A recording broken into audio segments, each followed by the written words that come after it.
ஒரு சில விடயங்களை உங்களோடு பகிர்ந்து கொள்ள வேண்டும் என்று ஆசைப்படுகிறேன்.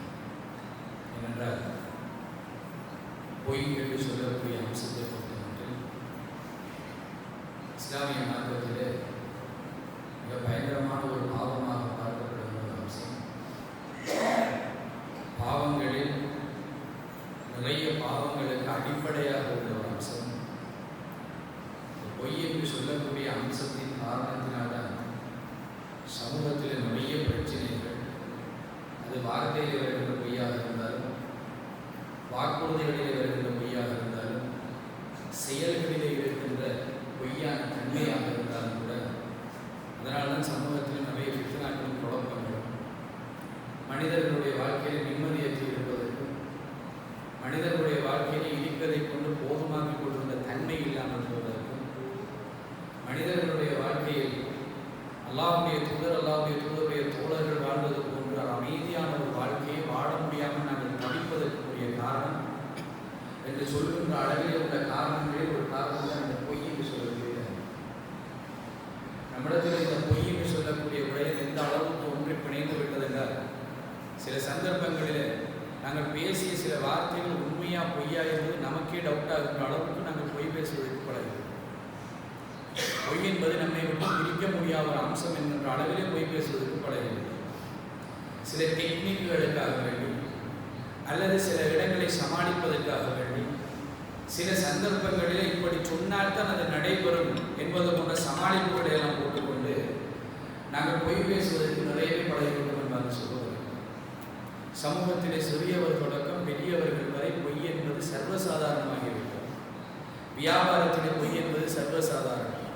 குடும்பங்களுக்கு இடையிலே இருக்கக்கூடிய அம்சங்களிலே பொய் என்பது சர்வசாதாரணம். நண்பர்கள் மத்தியிலே பொய் என்பது சர்வசாதாரணம் என்றெல்லாம் இந்த பொய் என்பது சர்வசாதாரணமாக மாறி இருக்கக்கூடிய இந்த காலகட்டத்தில் முஸ்லீம்களாக வாழக்கூடிய நாங்கள், அல்லாஹ்வுடைய தூதர் ஸல்லல்லாஹு அலைஹி வஸல்லம் அவர்களை பின்பற்றி வாழக்கூடிய நாங்கள், அல்லாஹ்வுடைய தூதர் ஸல்லல்லாஹு அலைஹி வஸல்லம் அவர்களை ஒரிஜினலாக பின்பற்றுகின்றோம் என்று சொல்லக்கூடிய தௌஹீதுவாதிகளாக இருக்கக்கூடிய நாங்கள் நம்முடைய வாழ்க்கையில் இந்த பொய்யுடைய விடயத்தில் கொஞ்சம் அதிகமாகவே கவனமாகவும் கரிசனையாகவும் நடந்து கொள்ள வேண்டும் என்று சொல்லுவோம்.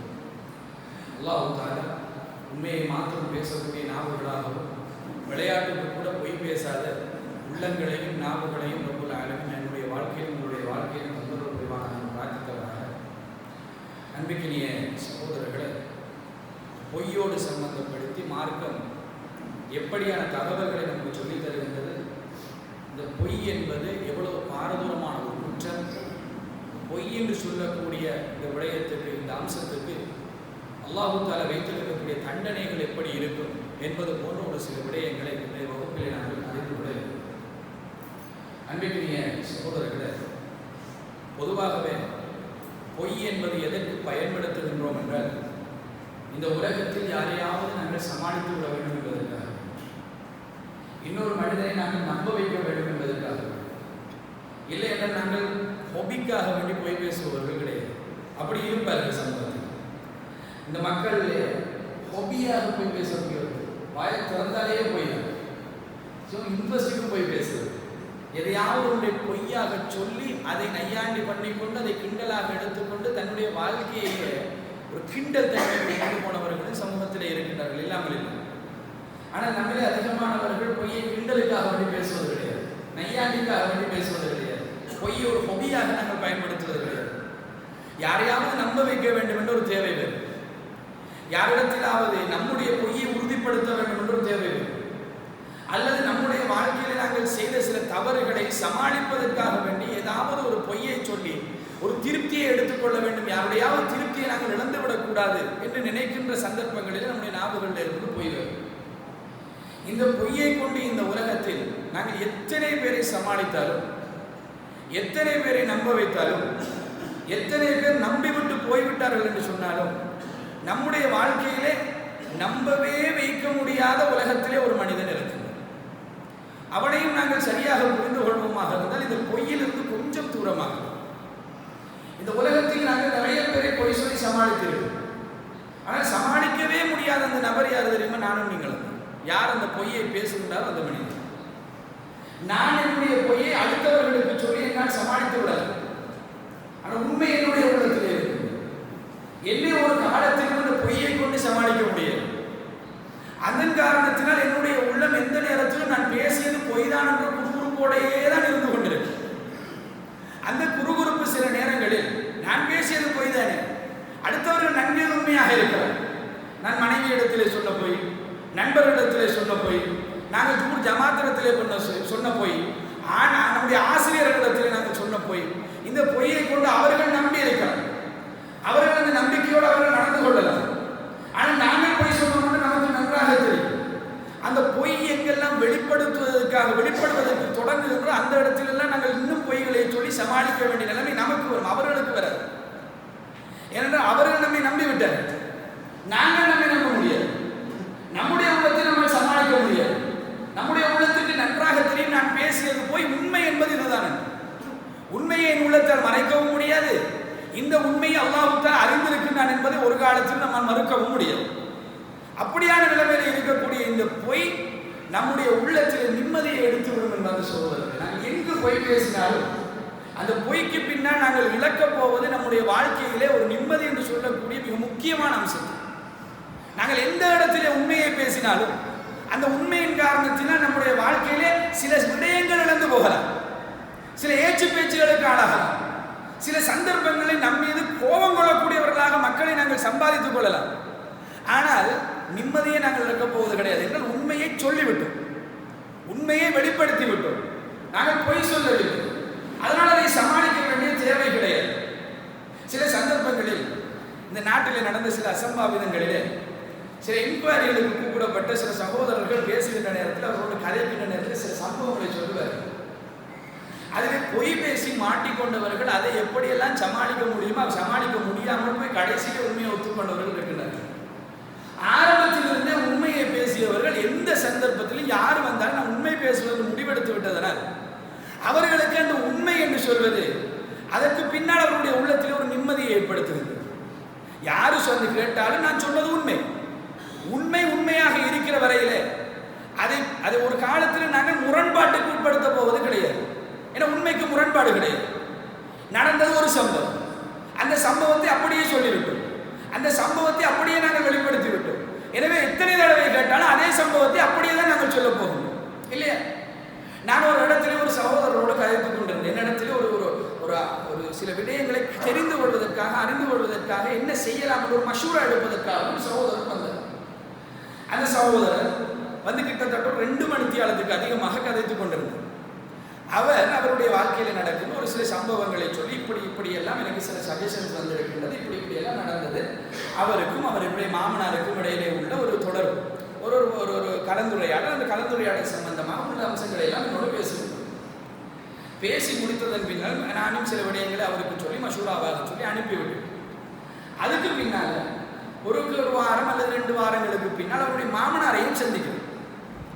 மாமனாரும் என்னோட மஷூரா பண்ணுகிறார். அதே விடயத்தை மாமனாரும் ஒரு தகவல்களை சொல்லுகின்றனர்.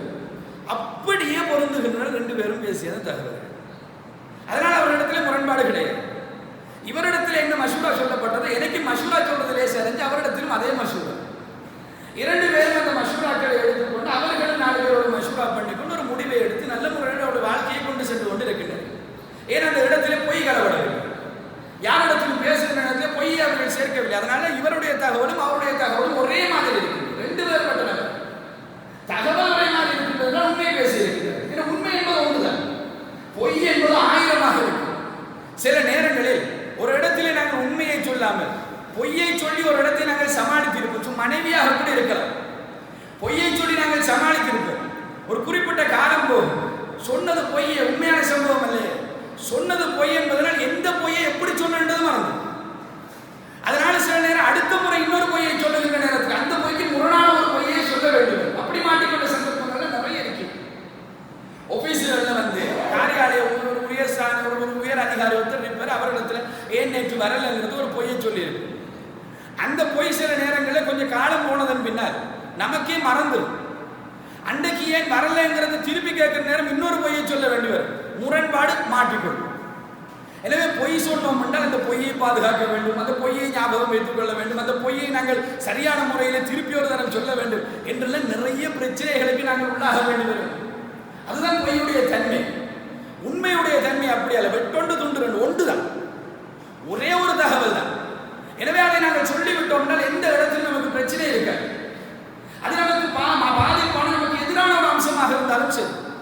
நமக்கே எதிரான ஒரு விஷயம்.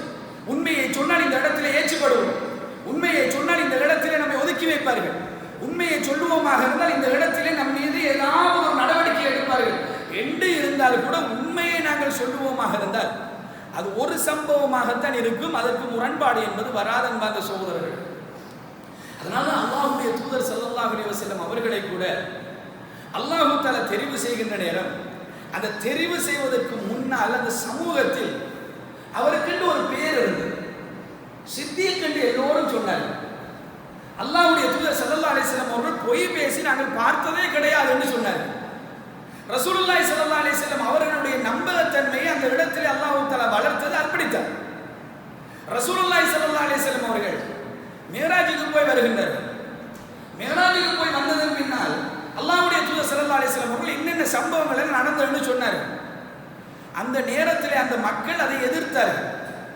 மார்க்கத்தை ஏற்றுக்கொண்டவர்கள் கூட இஸ்லாத்தில் முதலாக இஸ்லாத்தை விட்டு வெளியேறுகின்ற ஒரு சம்பவம், ஏற்றுக்கொண்டு பின்னர் வெளியேறுகின்ற ஒரு சம்பவம் ஆரம்பித்தது அந்த இடத்திலே தான். மிஅராஜுடைய பயணத்துடைய அந்த சம்பவத்தை ரசூல் ஸல்லல்லாஹு அலைஹி வஸல்லம் அவர்கள் சொன்னவர்கள் இது என்ன வித்தியாசமா சொல்றாரு, இப்படி எல்லாம் சம்பவங்கள் நடக்குமா, அவருக்கு மேல போயிடுமா, இப்படி என்றதுக்குள்ள பைத்துல் முகத்தஸ் போனாராம், அதற்கு பின்னால் மேலே போனாராம், இப்படி எல்லாம் சம்பவங்கள் நடந்துச்சாம், இத்தனை பேரை சந்தித்தேன் என்று வரலாறு சொல்லுகிறார், மீண்டும் வந்து சேர்ந்து விட்டாண்டு மிக வேகமாக இவ்வளவு காரியத்தை எப்படி செய்தார் என்றெல்லாம் மக்கள் அவருடைய விடயத்தில் அல்லாஹ்வுடைய தூதருடைய விடயத்தில் நம்பிக்கை இழக்கின்ற ஒரு சந்தர்ப்பம் வந்தது என்பாங்க சகோதரர்கள். அந்த சந்தர்ப்பம் வந்திருந்தும் அபூபக்கர் சித்திக் ரலியல்லாஹு அவர்களிடத்திலே போய் உங்கள் தோழர் இப்படி எல்லாம் சொல்லிக் கொண்டிருக்கிறார் அப்படி என்று அவரிடத்திலே சொன்ன நேரத்திலே அல்லாஹ்வுடைய தூதர் சம்பந்தமாக அபூபக்கர் சித்திக் ரலியல்லாஹு கேட்டது ஒரே ஒரு கேள்வி, சொன்னது யார்? முஹம்மத். அப்படி என்றால் உண்மையாகத்தான்.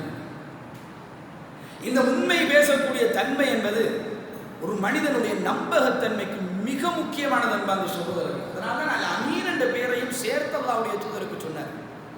அல்லாஹ்வுடைய தூதர் ஸல்லல்லாஹு அலைஹி வஸல்லம் அவர்கள் எந்த அளவுக்கு உண்மையாளர்களாக இருந்தார்களோ, ஒரு மனிதன் எந்த அளவுக்கு உண்மையாளராக இருக்கின்றானோ அந்த அளவுக்கு நம்பகமான ஒரு மனிதனாக, நேர்மையான ஒரு மனிதனாக இருப்பான். அந்த நேர்மை அல்லாஹ்வுடைய தூதரிடத்தில் இருந்தது அந்த உண்மையின் காரணத்தில். ஒரு காலத்திலும் வாய் திறந்து பொய் பேசியது கிடையாது. அவர்கள் ஒரு விடயத்தை சொன்னார்கள் நேர்மையாகத்தான் சொல்லுவார்கள் என்பது எல்லோருக்கும் தெரியும். அதனால்தான் பத்ருடைய போர்க்களம் நடைபெறுகின்ற நேரம், பத்ருக்காக வேண்டிய மக்காவாசிகள் தயாராகின்ற நேரம் உமையாவுக்கு ஏற்கனவே தெரியும். அல்லாஹ்வுடைய தூதர் ஸல்லல்லாஹு அலைஹி வஸல்லம் அவர்கள் சொன்ன ஒரு செய்தி உமையாவுக்கு கேள்விப்படுகிறது. உமையாவுக்கு செய்தி கேள்விப்படுகிறது எப்படி என்றால், உமையா நீ முஸ்லிம்களால் கொல்லப்படுவாய். அவர் என்ன செய்கிறாரு, இந்த பத்ர் யுத்தத்துக்காக வேண்டி தயாராக ரெடியாக. அவருடைய மனைவி சொல்லக்கூடிய வார்த்தையை பாருங்கள், உங்களுடைய மதீனா நண்பர் உங்களிடத்திலே வந்து அல்லாஹ்வுடைய முஹம்மது சொன்னதாக ஒரு செய்தி உங்களிடத்திலே சொன்னார், ஞாபகம் இருக்கிறது. அந்த செய்தியை தெரிந்து கொண்டு நீங்கள் இந்த யுத்தத்திலே கலந்து கொள்ள போகின்றீர்களான். அவருடைய உள்ளத்திலே இருந்து நம்பிக்கையை பாருங்கள், நான் யுத்தத்திலே கடைசியாகத்தான் போவேன், எனக்கு ஞாபகம் இருக்கிறது, நான் யுத்தத்திலே கடைசியாகத்தான் போவேன், திரும்பி வருகின்ற முதலாவது ஆளாக நான் வெளியில் வந்து விடுவேன். நான் அப்படியான ஒரு சேஃப்டியான அரேஞ்ச்மெண்ட்டிலே தான் போய்கொண்டிருக்கிறேன். ஆனாலும் அவருடைய உள்ளத்திலே ஒரு நம்பிக்கை இருந்தது. என்ன நம்பிக்கை? அல்லாஹ்வுடைய தூதர் சொன்னால், முஹம்மது சொன்னால் அது பொய்யாகாது. அவர் பொய் பேசியதே கிடையாது. ரசூலுல்லாஹி ஸல்லல்லாஹு அலைஹி வஸல்லம் அவர்கள் தன்னுடைய நம்பகத்தன்மையை, தான் ஒரு சிறந்த அழைப்பாளனாக அல்லாஹ் தஆலா தெரிவு செய்வதற்கு நான் உகந்தவன் தான் என்று மக்களிடத்திலே போய் சொல்லுவதற்கு முதலிலே பயன்படுத்தியதும் அவர்களுடைய உண்மைத்தன்மையை. சஃபாவுடைய மலைக்கு மேலே ஏறி நின்று கொண்டு மக்களை எல்லாம் அழைத்தார்கள். இந்த கோத்திரத்தார் எல்லாரும் வாருங்கள் என்று சொல்லி அந்த அழைப்பை ஏற்று மக்கள் எல்லாம் வந்து நின்றார்கள். அதுவரைக்கும் முஹம்மது ஸல்லல்லாஹு அலைஹி வஸல்லம் அவர்கள் மரியாதைக்குரிய ஒரு மனிதர். அல்லாஹ்வுடைய தூதர் ஸல்லல்லாஹு அலைஹி வஸல்லம் அவர்கள் கேட்டார்கள், இந்த மலைக்கு பின்னால் உங்களை தாக்குவதற்காக ஒரு படை வருகின்றது என்று நான் உங்களிடத்திலே சொன்னார், அந்த படை வருகின்றதாண்டு ஏறி பார்த்து நீங்கள் நம்புவீர்களா, இல்லை என்றால் நான் சொன்ன மாத்திரத்தில் நீங்கள் நம்புவீர்களான்னு ஒரு கேள்வியை இந்த 40 வருட காலத்திலும் தன்னுடைய நம்பகத்தன்மை சம்பந்த மக்கள் நம்பிக்கையாளர்கள் கூப்பிட்டிருக்கலாம். ஆனால் யாரிடத்திலையும் போய் நான் உங்களுக்கு நம்பிக்கையாளர் இல்லையா என்று கேட்டதாக அல்லாஹ்வுடைய தூதருடைய வரலாறுகளை காண முடியாது. நான் உண்மையாளராக இந்த உலகத்திலே வாழ்ந்திருக்கிறேன் என்று மக்களிடத்திலே பறைசாற்றிக் கொண்டது கிடையாது. தாவாவுக்காக வேண்டி முதலில் அல்லாஹ்வுடைய தூதர் கேட்கின்றார்கள், ஏறி பார்த்து நம்புவீர்களா, இல்லைன்னா நான் சொன்ன மாத்திரத்தில் நம்புவீர்களா? மக்கள் எல்லோரும் சொல்லுகின்றார்கள், உங்களை பொய் பேசி நாங்கள் பார்த்ததே கிடையாது, அதனால் நீங்கள் சொன்னால் நாங்கள் நம்புவோம். அவ்வளவு நம்பிக்கை அல்லாஹ்வுடைய தூதரின் மீது. ஆனால் அல்லாஹ்வுடைய தூதர் சொன்ன அந்த கொள்கை அவர்களுடைய உள்ளத்துக்கு ஒரு பாரமாக இருந்தது. பரம்பரையாக நம்முடைய வாழ்க்கையில் நாங்கள் கடைபிடித்துக் கொண்டு வந்ததையெல்லாம் விடுமாறு சொன்னார். அவர் எவ்வளவு நம்பிக்கையான ஒரு மனிதராக இருந்தாலும் அவருடைய அந்த சொல் எடுபடாது. ஒரு சிலரிடத்திலே மாத்திரம்தான் எடுபடும். அதன் காரணத்தினால் அல்லாஹ்வுடைய தூதருடைய சொல்லும் ஆரம்பத்தில் எடுபடவில்லை. அந்த மக்களிடத்தில் மண்ணை எடுத்து அடிப்பதற்கு முயற்சி எடுத்தார்கள். அந்த மாதிரியான சம்பவங்கள்லாம் நடந்தது. ஆனால் அல்லாஹ்வுடைய தூதருடைய முகத்திலே மண்ணை எடுத்து வீசுவதற்கு தயாரான அபூ லஹப் கூட அவரை நீ நம்பவில்லை என்று கேட்டார். அவனுடைய உள்ளத்திலே நம்பிக்கை இருந்தது. அபூ ஜஹலுடைய உள்ளத்திலே நம்பிக்கை இருந்தது. இவர் நபியாகத்தான் இருப்பார். அந்த சமூகத்தில் அல்லாஹ்வுடைய தூதரோடு வாழ்ந்த யூதர்களுக்கு நம்பிக்கை இருந்தது. இவர் நபியாகத்தான் இருப்பார் என்று சொல்லி நபி வந்து விட்டார். யூதர்களுக்கு என்ன பிரச்சனை? அது எப்படி எங்கட கோத்திரத்தில் வராம அந்த கோத்திரத்தில் வந்தார்கள்? அரபியிலே எப்படி வந்தார்கள்? அரபு உலகத்தில் எப்படி வந்தார்கள்? அவர்கள் எங்கள் லிஸ்டில் அல்லவா வந்திருக்க வேண்டும், எங்கள் பரம்பரையிலே வந்திருக்க வேண்டும். இஸ்மாயில் நபியுடைய பரம்பரையிலே வந்திருக்க கூடாது என்பது அவர்களுடைய பிரச்சனை. அல்லாஹ்வுடைய தூதருடைய நம்பகத்தன்மையிலே பிரச்சனை இருக்கவில்லை. இவ்வளவு நம்பகத்தன்மை இத்தனை மனிதர்களிடத்திலும் எடுத்துக்கொண்டது அல்லாஹ்வுடைய தூதருடைய அந்த வாய்மை தான். அன்பார்ந்த சகோதரர்கள், உண்மை பேசக்கூடிய தன்மை ஒரு காலத்திலும் போய் பேச வேண்டும். எனவே உண்மை என்று சொல்வது இந்த உலகத்திலே நம்பிக்கையை எடுத்துத்தது. பொய் என்று சொல்வது நம்முடைய நம்பகத்தன்மையை இல்லாமல் பண்ணிவிடும். என்பார்ந்த சகோதரர்களை, நம்முடைய நம்பகத்தன்மையை இல்லாமல் பண்ணிவிடும். எந்த அளவுக்கு நம்பகத்தன்மையை இல்லாமல் பண்ணிவிடும் என்றால் நம் மீது நமக்கே நம்பிக்கை இல்லாமல் போய்விடும். அப்படி ஒரு நிலையை நமக்கே நம்மளை நம்ப இல்லாமல் இருக்கும். சில நேரத்தில் வாக்குறுதி கொடுப்போம், நம்முடைய உள்ளமே சொல்லும் சுவரம் நடக்காது. ஏனென்று சொன்னால் அடுத்தவர் சொல்ல தேவையில்லை. ஏன்னா அந்த அளவுக்கு பொய் பேசி பழக்கம். அது மற்றவங்களுக்கு தெரியுமோ தெரியாதோ, எனக்கு நல்லா தெரியும். நான் பேசுவது பொய், நான் பொய்யிலே வாழ்ந்தவன் என்று நன்றாக தெரியும். அதனால் பொய்யை பேசுகின்ற மனிதனை பொறுத்த மட்டில் அவனுடைய உள்ளத்துக்கு நன்றாக தெரியும் அவன் பொய் பேசுவதனால் அவன் மீது அவனுக்கே நம்பிக்கை இருக்கிறது. அந்த ஆயிஷா நாயகி சொல்லுகின்றார்கள், ஒரு மனிதன் பொய்யன் என்பதற்கு அடையாளம் என்ன தெரியுமா? அதிகமாக சத்தியம் பண்ணும். அல்லாஹ்வுடைய தூதர் சொன்னார்கள், ஒரு மனிதன் பொய்யன் என்பதற்குரிய அடையாளம் அவன் அதிகமாக சத்தியம் பண்ணும், நிறைய சத்தியம் பண்ணும். சும்மா வாய்க்கு எடுத்த உடனே வாரதல்ல, உண்மையாகவே சத்தியமாகவே பண்ணுவான். ஏன் சத்தியம் பண்ணுகின்றன? சில ஆட்கள் நீங்க பார்த்துருப்பீங்க, அவங்க எதை சொன்னாலும் வல்லாஹி என்றதை ஆரம்பிச்சுட்டு தான் சொல்லுவாங்க. வல்லாஹி சொல்றப்ப அப்படி நடந்துச்சு, வல்லாஹி நான் வருவேன் என்றுவார், வல்லாஹி அது நடந்தது என்றுவார். இப்படி அல்லாஹ்வின் மீது தேவையான இடத்துல பயன்படுத்துறது வேறு. நாங்கள் எப்பொழுது நாங்கள் வல்லாஹி சொல்லணும், உண்மையா சொல்ல போனோம், நாங்கள் வல்லாஹி எப்போ சொல்லணும்? நான் ஒரு தகவலை சொல்றேன். ஒருத்தர் வந்து உண்மையாவ சொல்றீங்க என்று ஒரு கேள்வி கேட்டார், வல்லாஹி அப்பா வல்லாஹி அப்படி ஒன்று நடந்துச்சு அப்படின்னு சொல்லலாம். ஆனால் நான் சொல்லுகின்ற தகவலையே வல்லாஹியால் உறுதிப்படுத்தி தான் சொல்லுகின்றேன் என்றார். எனக்கு அந்த வல்லாஹிங்கிற வார்த்தை தேவைப்படுகின்றது, நான் சொல்லுகின்ற பொய்யை உறுதிப்படுத்துவது. உண்மை பேசுகின்ற மனிதர்களுக்கு வல்லாஹி தேவை கிடையாது. உண்மை சொல்லுகின்ற மனிதர்களுக்கு சத்தியம் பண்ணித்தான் அந்த உண்மையை சொல்ல வேண்டும். ஏன்னா உண்மை உண்மையே பேசி பழகுகின்ற மனிதர்களிடத்தில் சத்தியம் பண்ணுகின்ற தன்மை குறைவாக இருக்கு. நம்பிக்கை இல்லாமல் யாராவது கேட்டால் மாத்திரம் சத்தியம் என்று சொல்லுவார். அல்லாஹ்வின் மீது ஆணையாக நடந்தது என்று சொல்லுவார். இல்லை என்றால் சில விடயங்களை அல்லாஹ்வுடைய தூதர் ஸல்லல்லாஹு அலைஹி வஸல்லம் அவர்கள் உறுதிப்படுத்துவதற்காக வேண்டும், நாங்கள் அதை நம்ப வேண்டும் என்பதற்காக வேண்டும். நம்ப வேண்டும் என்றால் ஒரு உயர்ந்த அந்தஸ்திலே வழங்கி எடுத்துக்கொள்ள வேண்டும் என்பதற்காக வேண்டி அல்லாஹ்வின் மீது சத்தியம் பண்ணுவார். அது அந்த சத்தியத்துக்கும் உண்மைக்கும் சம்பந்தம் கிடையாது. அது தரத்தை நாங்கள் எடுத்துக்கொள்ள வேண்டும் என்பதற்காக. ஏன்னா ரசூல் நாங்கள் பொய் பேசினது கிடையாது. அல்லாஹ்வுடைய தூதர் ஸல்லல்லாஹு அலைஹி வஸல்லம் சொல்றார், அல்லாஹ்வின் மீது சத்தியமிட்டு உங்களுக்கு 3 விடயங்களை கற்றுத் தருகின்றேன், இதே உங்களுடைய வாழ்க்கையில ஞாபகம் வைத்துக் கொள்ளுங்கள் அப்படி சொல்லி இருக்கிறார் அல்லாஹ்வுடைய தூதர். அப்படின்னா என்ன அர்த்தம்? அல்லாஹ்வுடைய தூதர் ஸல்லல்லாஹு அலைஹி வஸல்லம் அவர்கள் அந்த 3 விடயத்தையும் இன்னும் உறுதிப்படுத்தி இது எந்த அளவுக்கு நம்முடைய வாழ்க்கையில முக்கியமானது என்பதை அந்த இடத்துல விளங்கப்படுத்துகிறார்கள். அவ்வளவுதான். ஆனால் நாங்கள் சொல்லுகின்ற வல்லாஹி அப்படி வல்லாஹி அல்ல. நம்முடைய வல்லாஹி எப்படிப்பட்டது? எதையாவது ஒன்று சொல்ல நினைப்போம், அந்த சொல்லுகின்ற வார்த்தையை உறுதிப்படுத்த வேண்டும். நம்ப மாட்டான்னு நல்லா தெரியும், சொல்ல போகக்குள்ளே வல்லாஹி என்று சொல்லித்தான் சொல்லுவோம். உண்மை பேசுபவர்களுக்கு சத்தியம் பண்ணி அதை நிரூபிக்க வேண்டிய எந்த தேவையும் கிடையாது. யாராவது கேட்டால் சத்தியம் என்பதில் தவறும் கிடையாது. ஆனால் நாங்களாக முண்டி அடித்துக்கொண்டு சத்தியம் பண்ணுவதற்கு போகின்றோம் என்றால் அது பொய்யனுக்குரிய அடையாளம் என்பது அந்த சகோதரர்கள். அந்த தன்மை நம்முடைய பேச்சில் இருக்கிறதா என்பதை கொஞ்சம் யோசிச்சு பாருங்க. சிலர் பேசுகின்ற நேரத்தில் எல்லாத்துக்கும் வல்லாஹி சொல்லுவோம், சொல்லுகின்ற வழக்கு நம்மிடத்தில் இருக்கின்றதா? நம்முடைய உள்ளத்திலே நம்முடைய வார்த்தையை நாங்களே நம்பாத அளவிலே தான் இன்றைக்கு நாங்கள் வாழ்ந்து இருக்கின்றோம் என்பதற்கு அது அடையாளம். நம் வார்த்தையில் நமக்கு நம்பிக்கை இருக்கின்றது, அது உண்மை என்று இருக்குமா என்றால் என்னத்துக்கு சத்தியம் பண்ணணும்? ஏன் அல்லாஹ் என்று சொல்லணும்? சொல்ல வேண்டிய எந்த தேவையும் கிடையாது, சும்மா சொல்லிட்டு போக வேண்டியதுதான். நம்பினா நம்புங்கள், நம்பவில்லையா யாராவது கேட்கின்றார்கள் எனக்கு அவ்வளவு நம்பிக்கை உங்களோட வார்த்தைன்னு சொன்னார், அல்லாஹ் மீது ஆணையா சரி எப்ப நம்பிக்கை வந்துச்சு சொல்லிட்டு போக வேண்டியது. அப்படி இருக்க வேண்டும் நம்முடைய சொல். அந்த சொல் அப்படி இல்லாமல் போவதற்கும் காரணம், நிறைய வல்லாஹ் சொல்ல வேண்டி இருப்பதற்கும் காரணம், பொய்யை நிறைய நாங்கள் பழகிவிட்டோம் என்பதற்குரிய அடையாளம் என்பதாக சொல்வார்கள். எனவே நம்முடைய வாழ்க்கையில் இந்த மாதிரி நிறைய சத்தியம் செய்கின்ற நிலைமை, நம் வார்த்தையை நாங்களே நம்ப முடியாத ஒரு நிலைமை என்றெல்லாம் நாங்கள் உள்ளாகக்கூடிய இந்த பொய்யிலிருந்து நாங்கள் தூரமாகுவதற்கு நம்முடைய முயற்சி நம்முடைய வாழ்க்கையில் இருக்க வேண்டும்.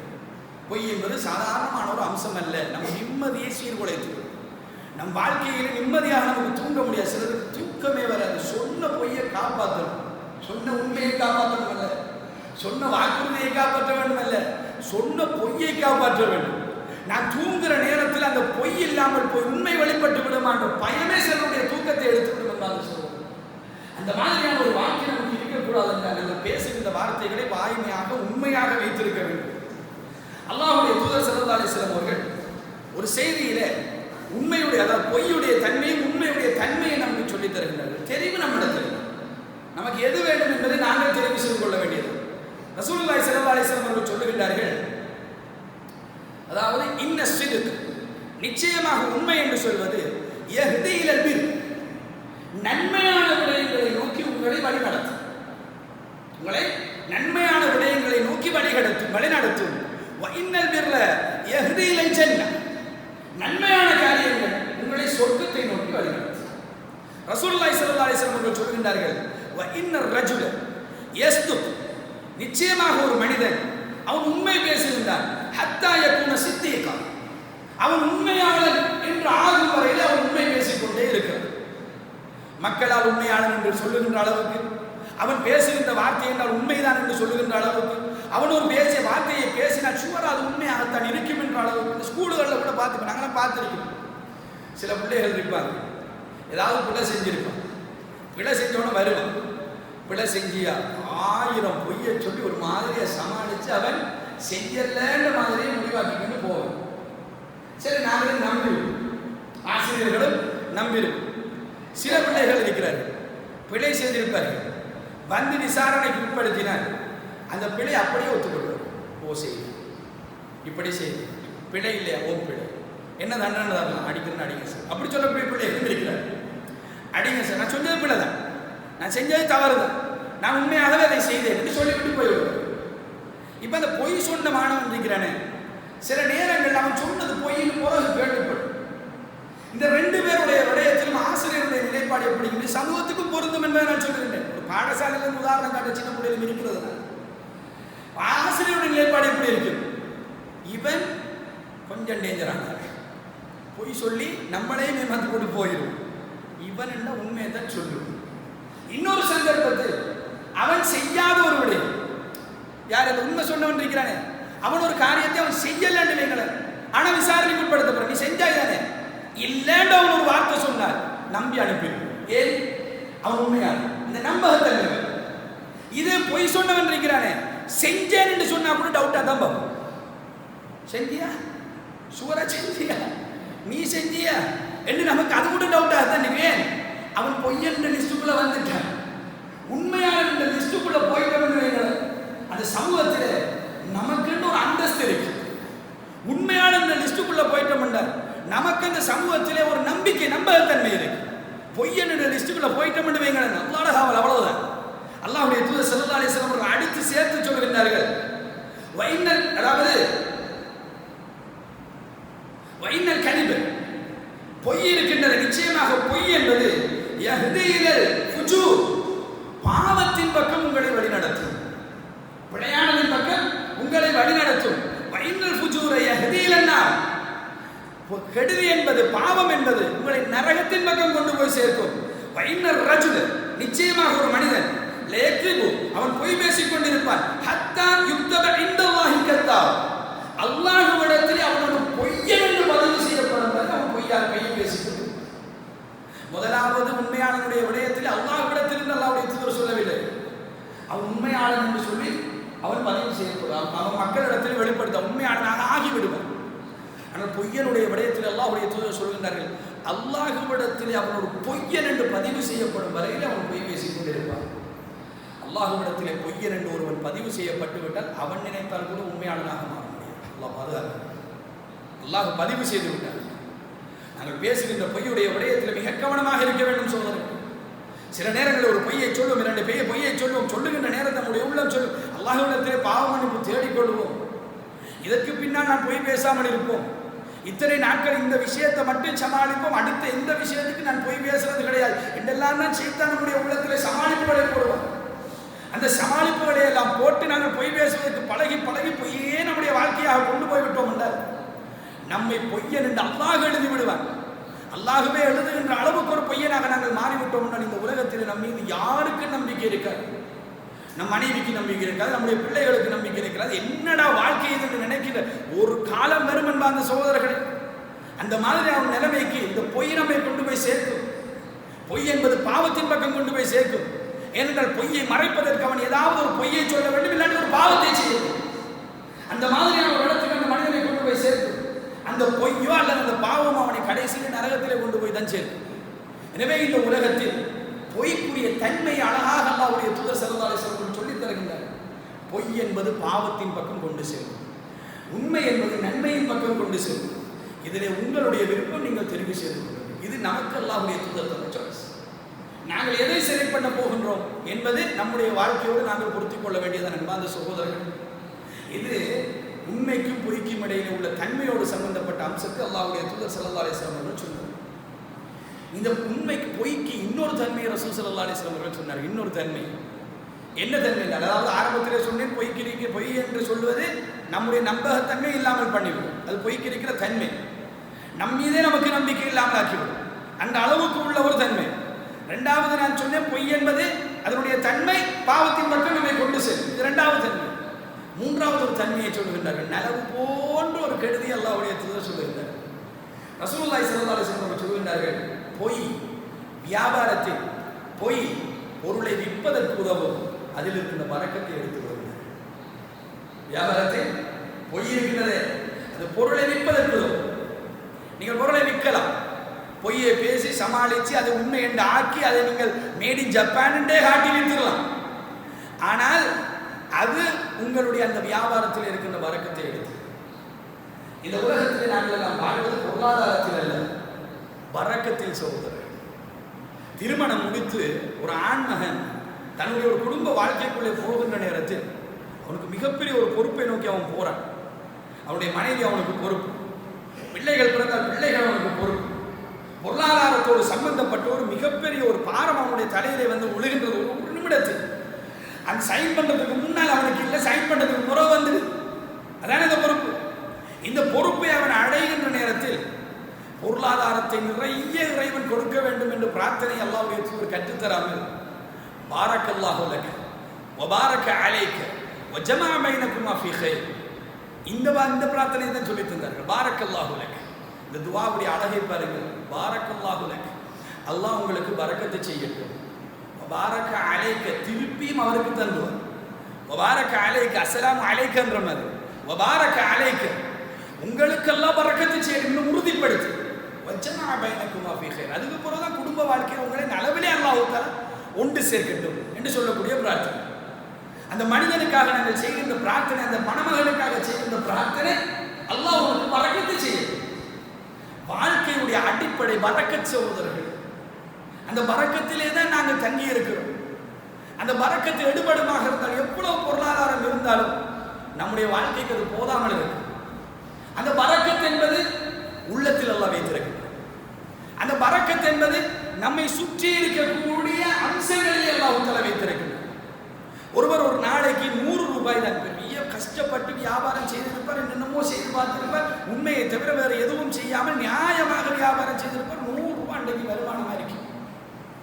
சில நேரங்களில் அந்த 100 ரூபாவை எடுத்துக்கொண்டு இதில் நம்ம என்ன செய்யலாம், இன்றைக்கு பிள்ளைகளுக்கு சாப்பாடு கொடுக்கணும், அது செய்யணும், இது சரி எடுத்துக்கிட்டு வீட்டுக்கு போவோம்னு போவார்கள். அல்லாஹ் தஆலா அந்த 100 ரூபாவுமே செலவாகாத மாதிரி வீட்டை அமைச்சு வச்சிருக்கோம் இல்லையா? 1 ரூபா செலவாகிக்க. சிலர் சொல்லுவார்கள் ஒரு நாளைக்கு 5000 ரூபாய் செலவாகுதப்பா. சிலர் இன்றைக்கு பேசக்கூடிய வார்த்தை என்ன, 5000 ரூபாய் எடுத்து மாத்துறதுக்கு பயமா இருக்கு. மாத்தினா எங்க போச்சுன்னு தெரியும், மாறாத வரையில பேசல இருக்கு. மாத்திட்ட மட்டும் எங்க போகுதுன்னு தெரியாதுன்னு சொல்லுகின்ற அளவுக்கு இன்னைக்கு காலம். அதிலே 100 ரூபாவில் கூட அல்லாஹ் தஆலா பரக்கத்தை வைத்திருக்கும். அந்த 100 ரூபாவை செலவாகிக்காது. சில நேரம் நம்ம பர்சில் 5000 ரூபாய் இருக்கும், 10000 ரூபாய் இருக்கும், அன்னைக்கு ஒரு செலவும் இருந்திருக்காது. நமக்கு ஒரு செலவுடைய தேவையை அல்லாஹ் வைத்திருக்க மாட்டோம். இதுதான் அந்த பரக்கத் என்பாத சோதரர். அந்த சூழல் அவனுடைய கையில் இருக்கிறது. நாங்கள் சம்பாதிப்பதில் நம்முடைய சூழல் இல்லை சோதரர். நம் சூழலும் நம் வாழ்க்கை அமைப்பும் நம்முடைய வாழ்க்கை முறையும் அதுக்கு தேவையான ஏற்பாடுகளும் அவனுடைய கையில் இருக்கின்றது. அந்த ஏற்பாட்டை ரப்புல் ஆலமீன் அவன் செய்து கொடுக்கின்ற அந்த மனிதர்களுக்கு நிம்மதியான ஒரு பரக்கத்தான ஒரு வாழ்க்கை வீட்டில் இருக்கு. அவனிடத்தில் அந்த பொருளாதாரம் செல்வாக்கு செலுத்தாது, பரக்கத்தன் செல்வாக்கு செலுத்து. வீட்டிலே போகின்ற நேரத்தில் ஒரு சிலர் இருக்கின்றார்கள், கோடிக்கணக்கிலே சம்பாதிப்பார்கள். கோடிக்கணக்கிலே சம்பாதித்தாலும் நிம்மதியான தூக்கம் கிடையாது இல்லையா? என்றால் அல்லாஹ் தனது பரக்கத்தை எடுத்து விடுவார்.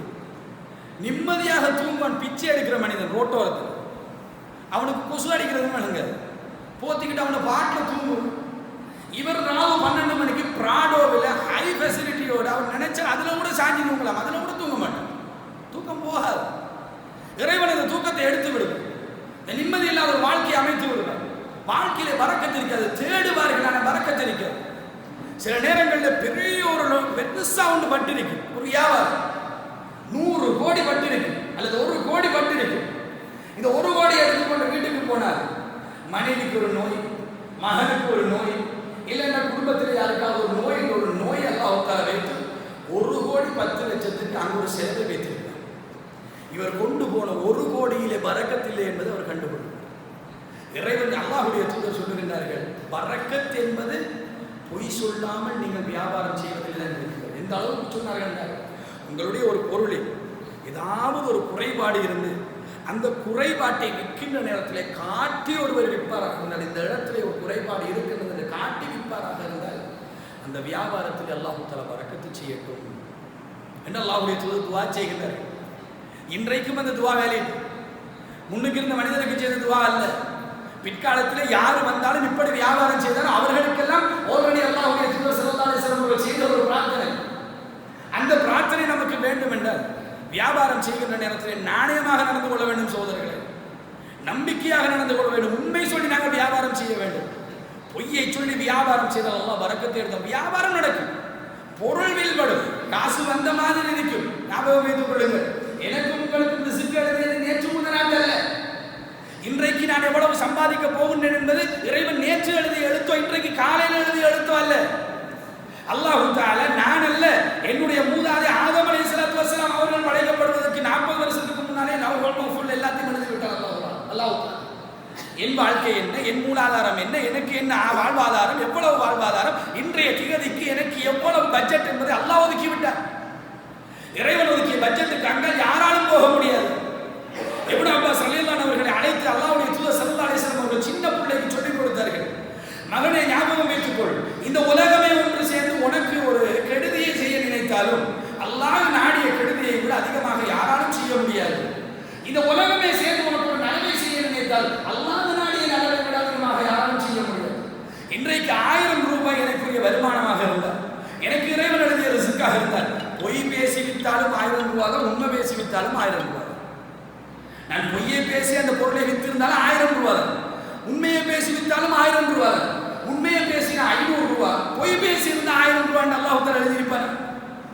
அப்படி எழுதுவது கிடையாது. நான் எதை பேசி வித்தாலும் எனக்கு 1000 ரூபாய், ஏன் அந்த பொருளை பொய் பேசி விற்க வேண்டும்? ஏன் உண்மையை பேசி விற்க முடியாது? ஒரு பொருளை நாங்கள் உண்மையை பேசி விற்போம், நாணயத்தை பார்த்து மேலதிகமாக கொடுத்து விட்டு போவார்கள் சில மக்கள்.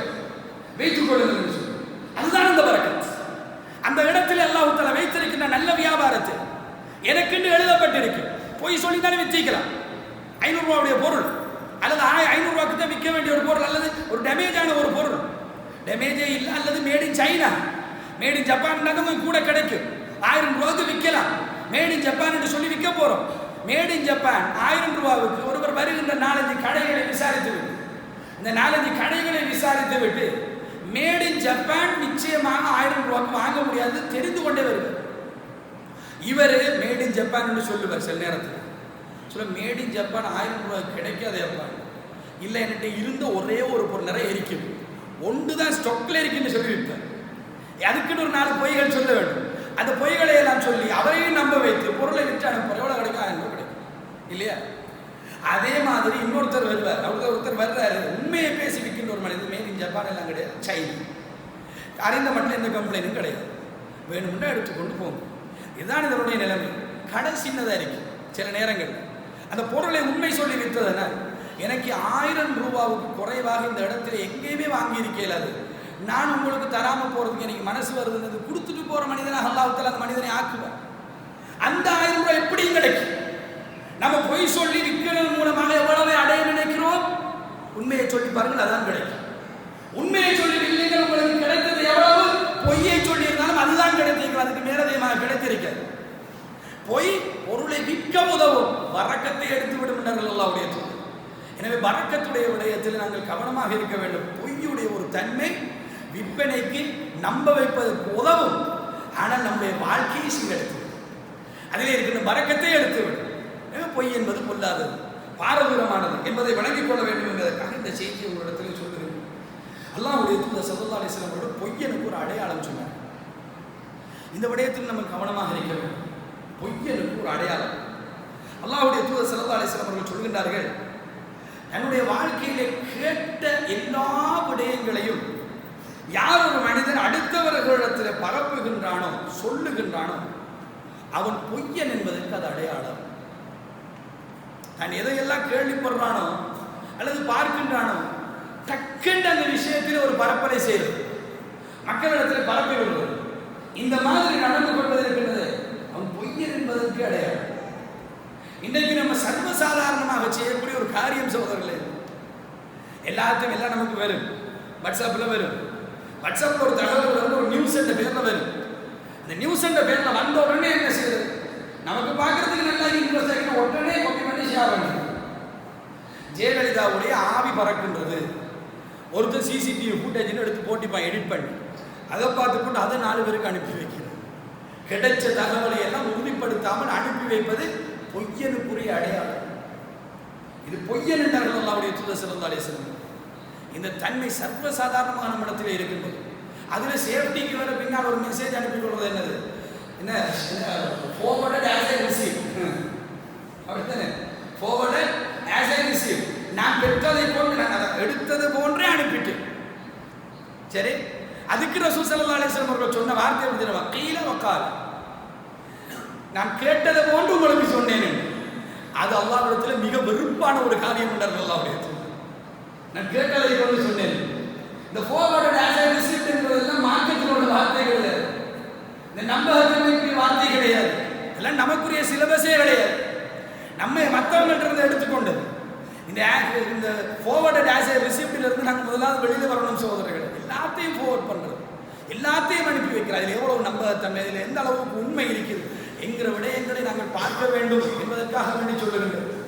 என்றால் வந்த தகவல் உண்மை போன்று இருந்தால் கூட அதில் பொய் இருக்கலாம், நமக்கு மறைவான சில விஷயங்கள் இருக்கலாம் என்பதை நாங்கள் விளங்கிக் கொள்ள வேண்டும். நான் ஒரு உதாரணம் சொல்லுவேன். இது பரப்புகின்ற விடயத்துக்காக ஒரு உதாரணம். இந்த உதாரணத்தை நான் சொல்லலை, பரப்புறது இல்லை. சில உண்மைகள் கூட நம்முடைய கண்ணுக்கு பொய்யாக தெரியும் என்பதற்காக வேண்டி சொல்லுவேன். சில மறைவாக உள்ள சில விஷயங்கள் நம்முடைய கண்ணுக்கு பொய்யல்ல உண்மை போன்று தெரியும். மறைவான சில விஷயங்கள் இருக்கும். அந்த மறைவான விஷயங்கள் இல்லாமல் சில விஷயங்களை மேலோட்டமாக பார்க்கும்போது நம்முடைய கண்ணுக்கு நேரடியாக ஒரு தவறான ஒரு பிக்சர் தான் கண்ணுக்கு தெரியும் என்பதற்காக வேண்டி சொல்லுவேன். நான் ஒரு 2 இடத்துல பயான் பண்ணேன். ஒன்று ஒரு ஜும்மாவுடைய குத்துபா, இன்னொன்று ஒரு பெருநாள் குத்துபா. அந்த ஜும்மாவுடைய குத்துபாவுக்கு தொப்பி போட்டு பயான் பண்ணேன். தொப்பி இருந்துச்சு, தொப்பி போட்டு பயான் பண்ணேன். ஜும்மாவுடைய குத்துபாவுக்கு நான் தொப்பி போட்டு பயான் பண்ணேன். சரிதானே? அப்போ ஒரு சகோதரர் அந்த ஜும்மாவை ஃபேஸ்புக்கில் போட்டிருந்தாங்க. ஃபேஸ்புக்கில் போட்டிருந்த நேரம் அந்த ஜும்மாவுடைய காலம் நாளைக்கு முன்னர், சரிதானே? அந்த ஜும்மாவுடைய அந்த இதுக்கு கீழே ஒரு கமெண்ட் ஒன்று போட்டிருந்தார். அதாவது தொப்பி போடுவது சுன்னாவ ஆதத். சுண்ணாவா அல்லது அது ஒரு நல்ல நடைமுறை, அது நல்ல நடைமுறையாக நீங்கள் பார்க்கலாமே, ஆலோசனை உண்மை, அது ஒரு நல்ல நடைமுறையாக பார்க்கலாமே, அதை அப்படி ஒதுக்க வேண்டிய அவசியம் கிடையாது தானே என்று எழுதியிருக்கிறது. சரிதானே? தவறாண்டு கேட்ட தவறு கிடையாது. ஒரு நல்ல ஒரு ஆதத்தை சொல்லி தருகின்ற தொப்பி போடுவது பாவம் இல்லை, பாவம் இல்லை, கொஞ்சம் தோற்றத்துக்கு நல்லா இருக்கு, அதனால நீங்க மிம்பர்கள் ஏறுற நேரத்தில் கொஞ்சம் தோற்றம் நல்லா இருக்குன்றதுக்காக ஒரு அந்த கமெண்ட்டை போட்டிருக்கிறேன். அதே அந்த கமெண்ட்டை எனக்கு ஒருத்தர் இது பண்ணி அனுப்பி வைக்கிறார், ஸ்கிரீன்ஷாட் அடிச்சு அனுப்பி வச்சார். அது கூட நான் போய் பார்க்கிறேன். அதே கமெண்ட்டு அதுக்கு பின்னால் ஒரு காலத்தில் பெருநாளுடைய குத்துபா நடந்த நேரம், அந்த நேரத்திலும் எனக்கு அந்த கமெண்ட் வருது. அவருடைய பக்கத்தில் எந்த தவறும் கிடையாது, அவர் செய்வது சரி, அவர் சொன்னது சரி, என்னை பொறுத்த மட்டும் சரி, உங்களோட நிலைப்பாட்டில் எனக்கு தெரியாது. அவர் எனக்கு ஒரு அட்வைஸ் பண்ணி நான் ஏற்றுக்கொள்வதற்கு மிக தகுதியானவர், எனக்கு சொல்வதற்கும் அவருக்கு தாராளமான தகுதி இருக்கு.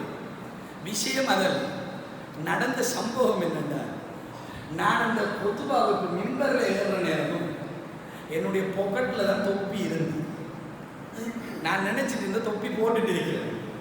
எனக்கு முன்னுக்கு விளங்காது என்ன தலையில இருக்குதாண்டு. நான் எல்லாம் பேசி முடிச்சுட்டு மிம்பர்ல இருந்து இறங்கி தொழுகைக்காக இந்த மாதிரி ஒரு மைக்க தூக்கி இப்படி தலையில போடக்கூடாது, தொப்பியை காணும் அப்படின்னு தேடுறேன். தொப்பி எங்க விழுந்துச்சு, பொறவு தேடி பார்த்தா காணல, பொக்கடு தலைவர் தொப்பியை போட்டு. சரி, மேலோட்டமா பார்த்த தகவல் உண்மை, ஆனா நடந்த சம்பவம் அதல்ல. அவருடைய ஆலோசனை பிழையும் அல்ல, ஆனா இப்படி நம்முடைய வாழ்க்கையில் நடக்கலாம். இந்த மாதிரியான ஒரு தகவலை கொண்டு போய் பரப்பி விட்டோம்னு என்ன நிலைமை என்று யோசித்து பாருங்க சோதரர்கள். பொய்யனுக்குரிய அடையாளத்துக்காக வேண்டி சொல்றத உறுதிப்படுத்தாமல் பரப்பி விட்டார். அவர் எனக்கு தான் அட்வைஸ் பண்ணார் பர்சனலா. சரி, பரப்பி விட்டார், மக்களுக்கு சொன்னார், எல்லாருக்கும் எப்படிப்பட்ட தெரியுமான்னு நான் பேசினேன். அது அந்த பொய்யனுக்குரிய அடையாளம் இல்லையா? அதே மாதிரி அடுத்தண்டும் அதே மாதிரி ஒரு சம்பவம் தான்.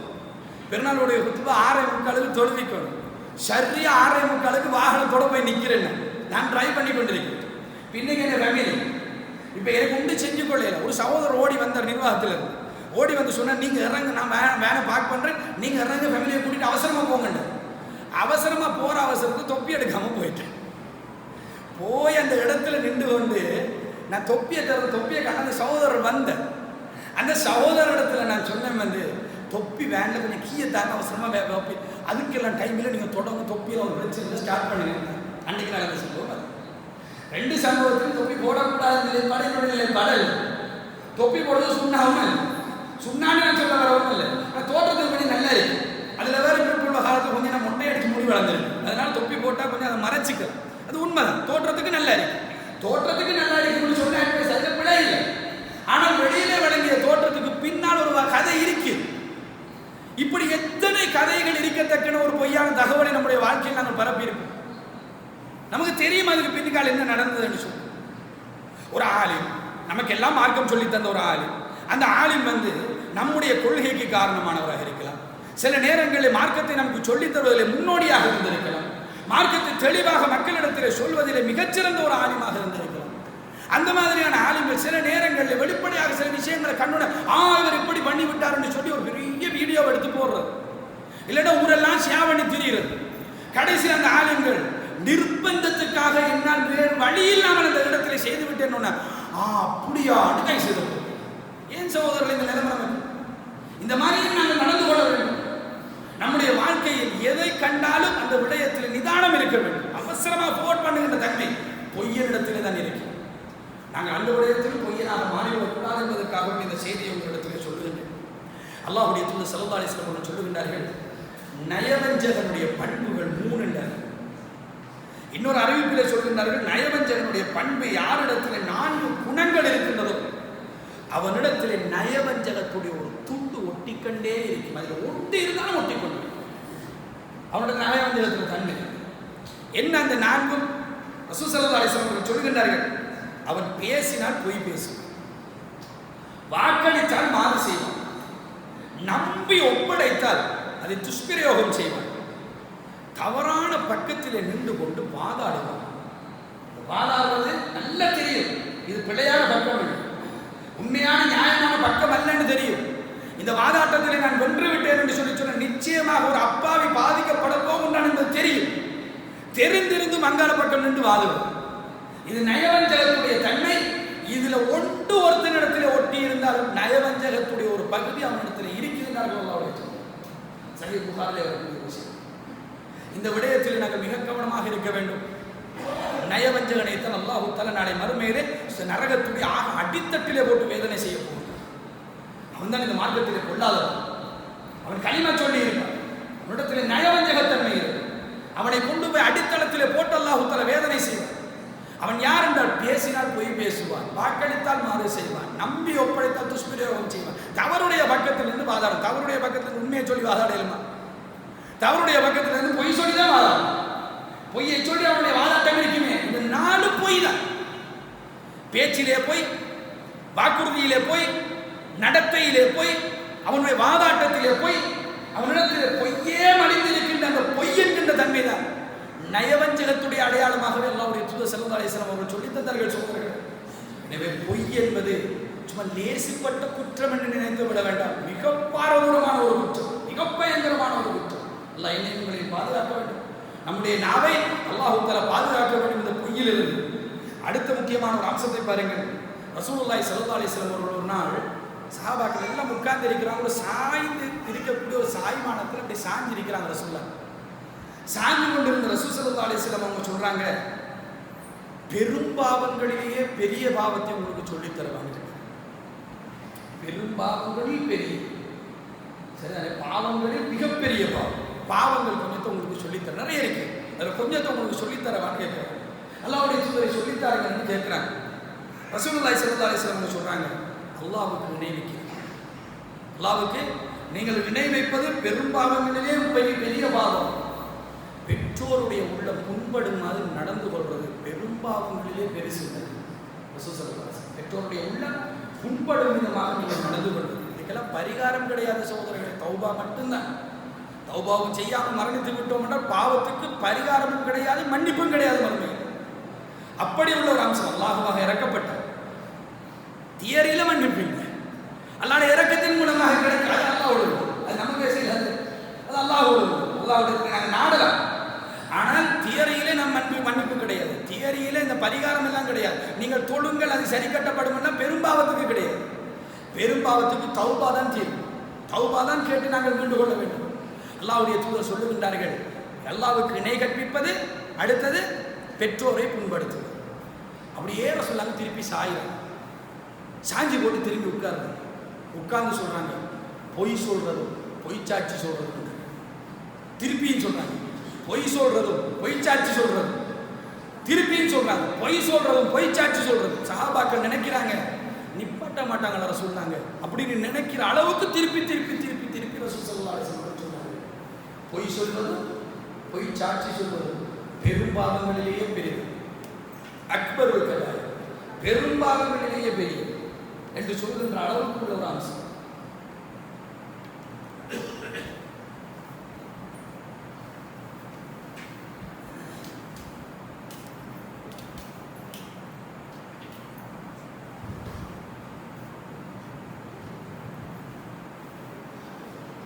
Allahu Akbar, Allahu Akbar,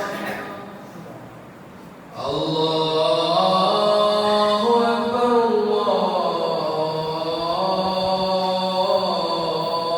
Allahu Akbar. Ashhadu an la ilaha illallah.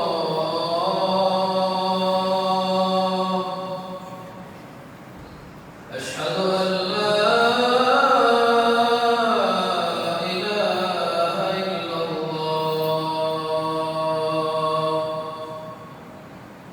أشهد أن محمدًا رسول الله.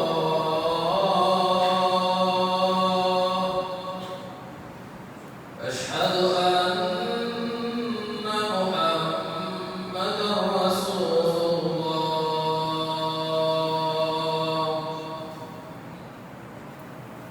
حي على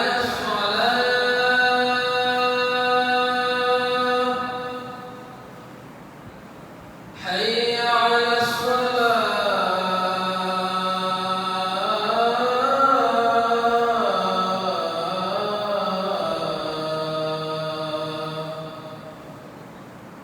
حي على الفلاح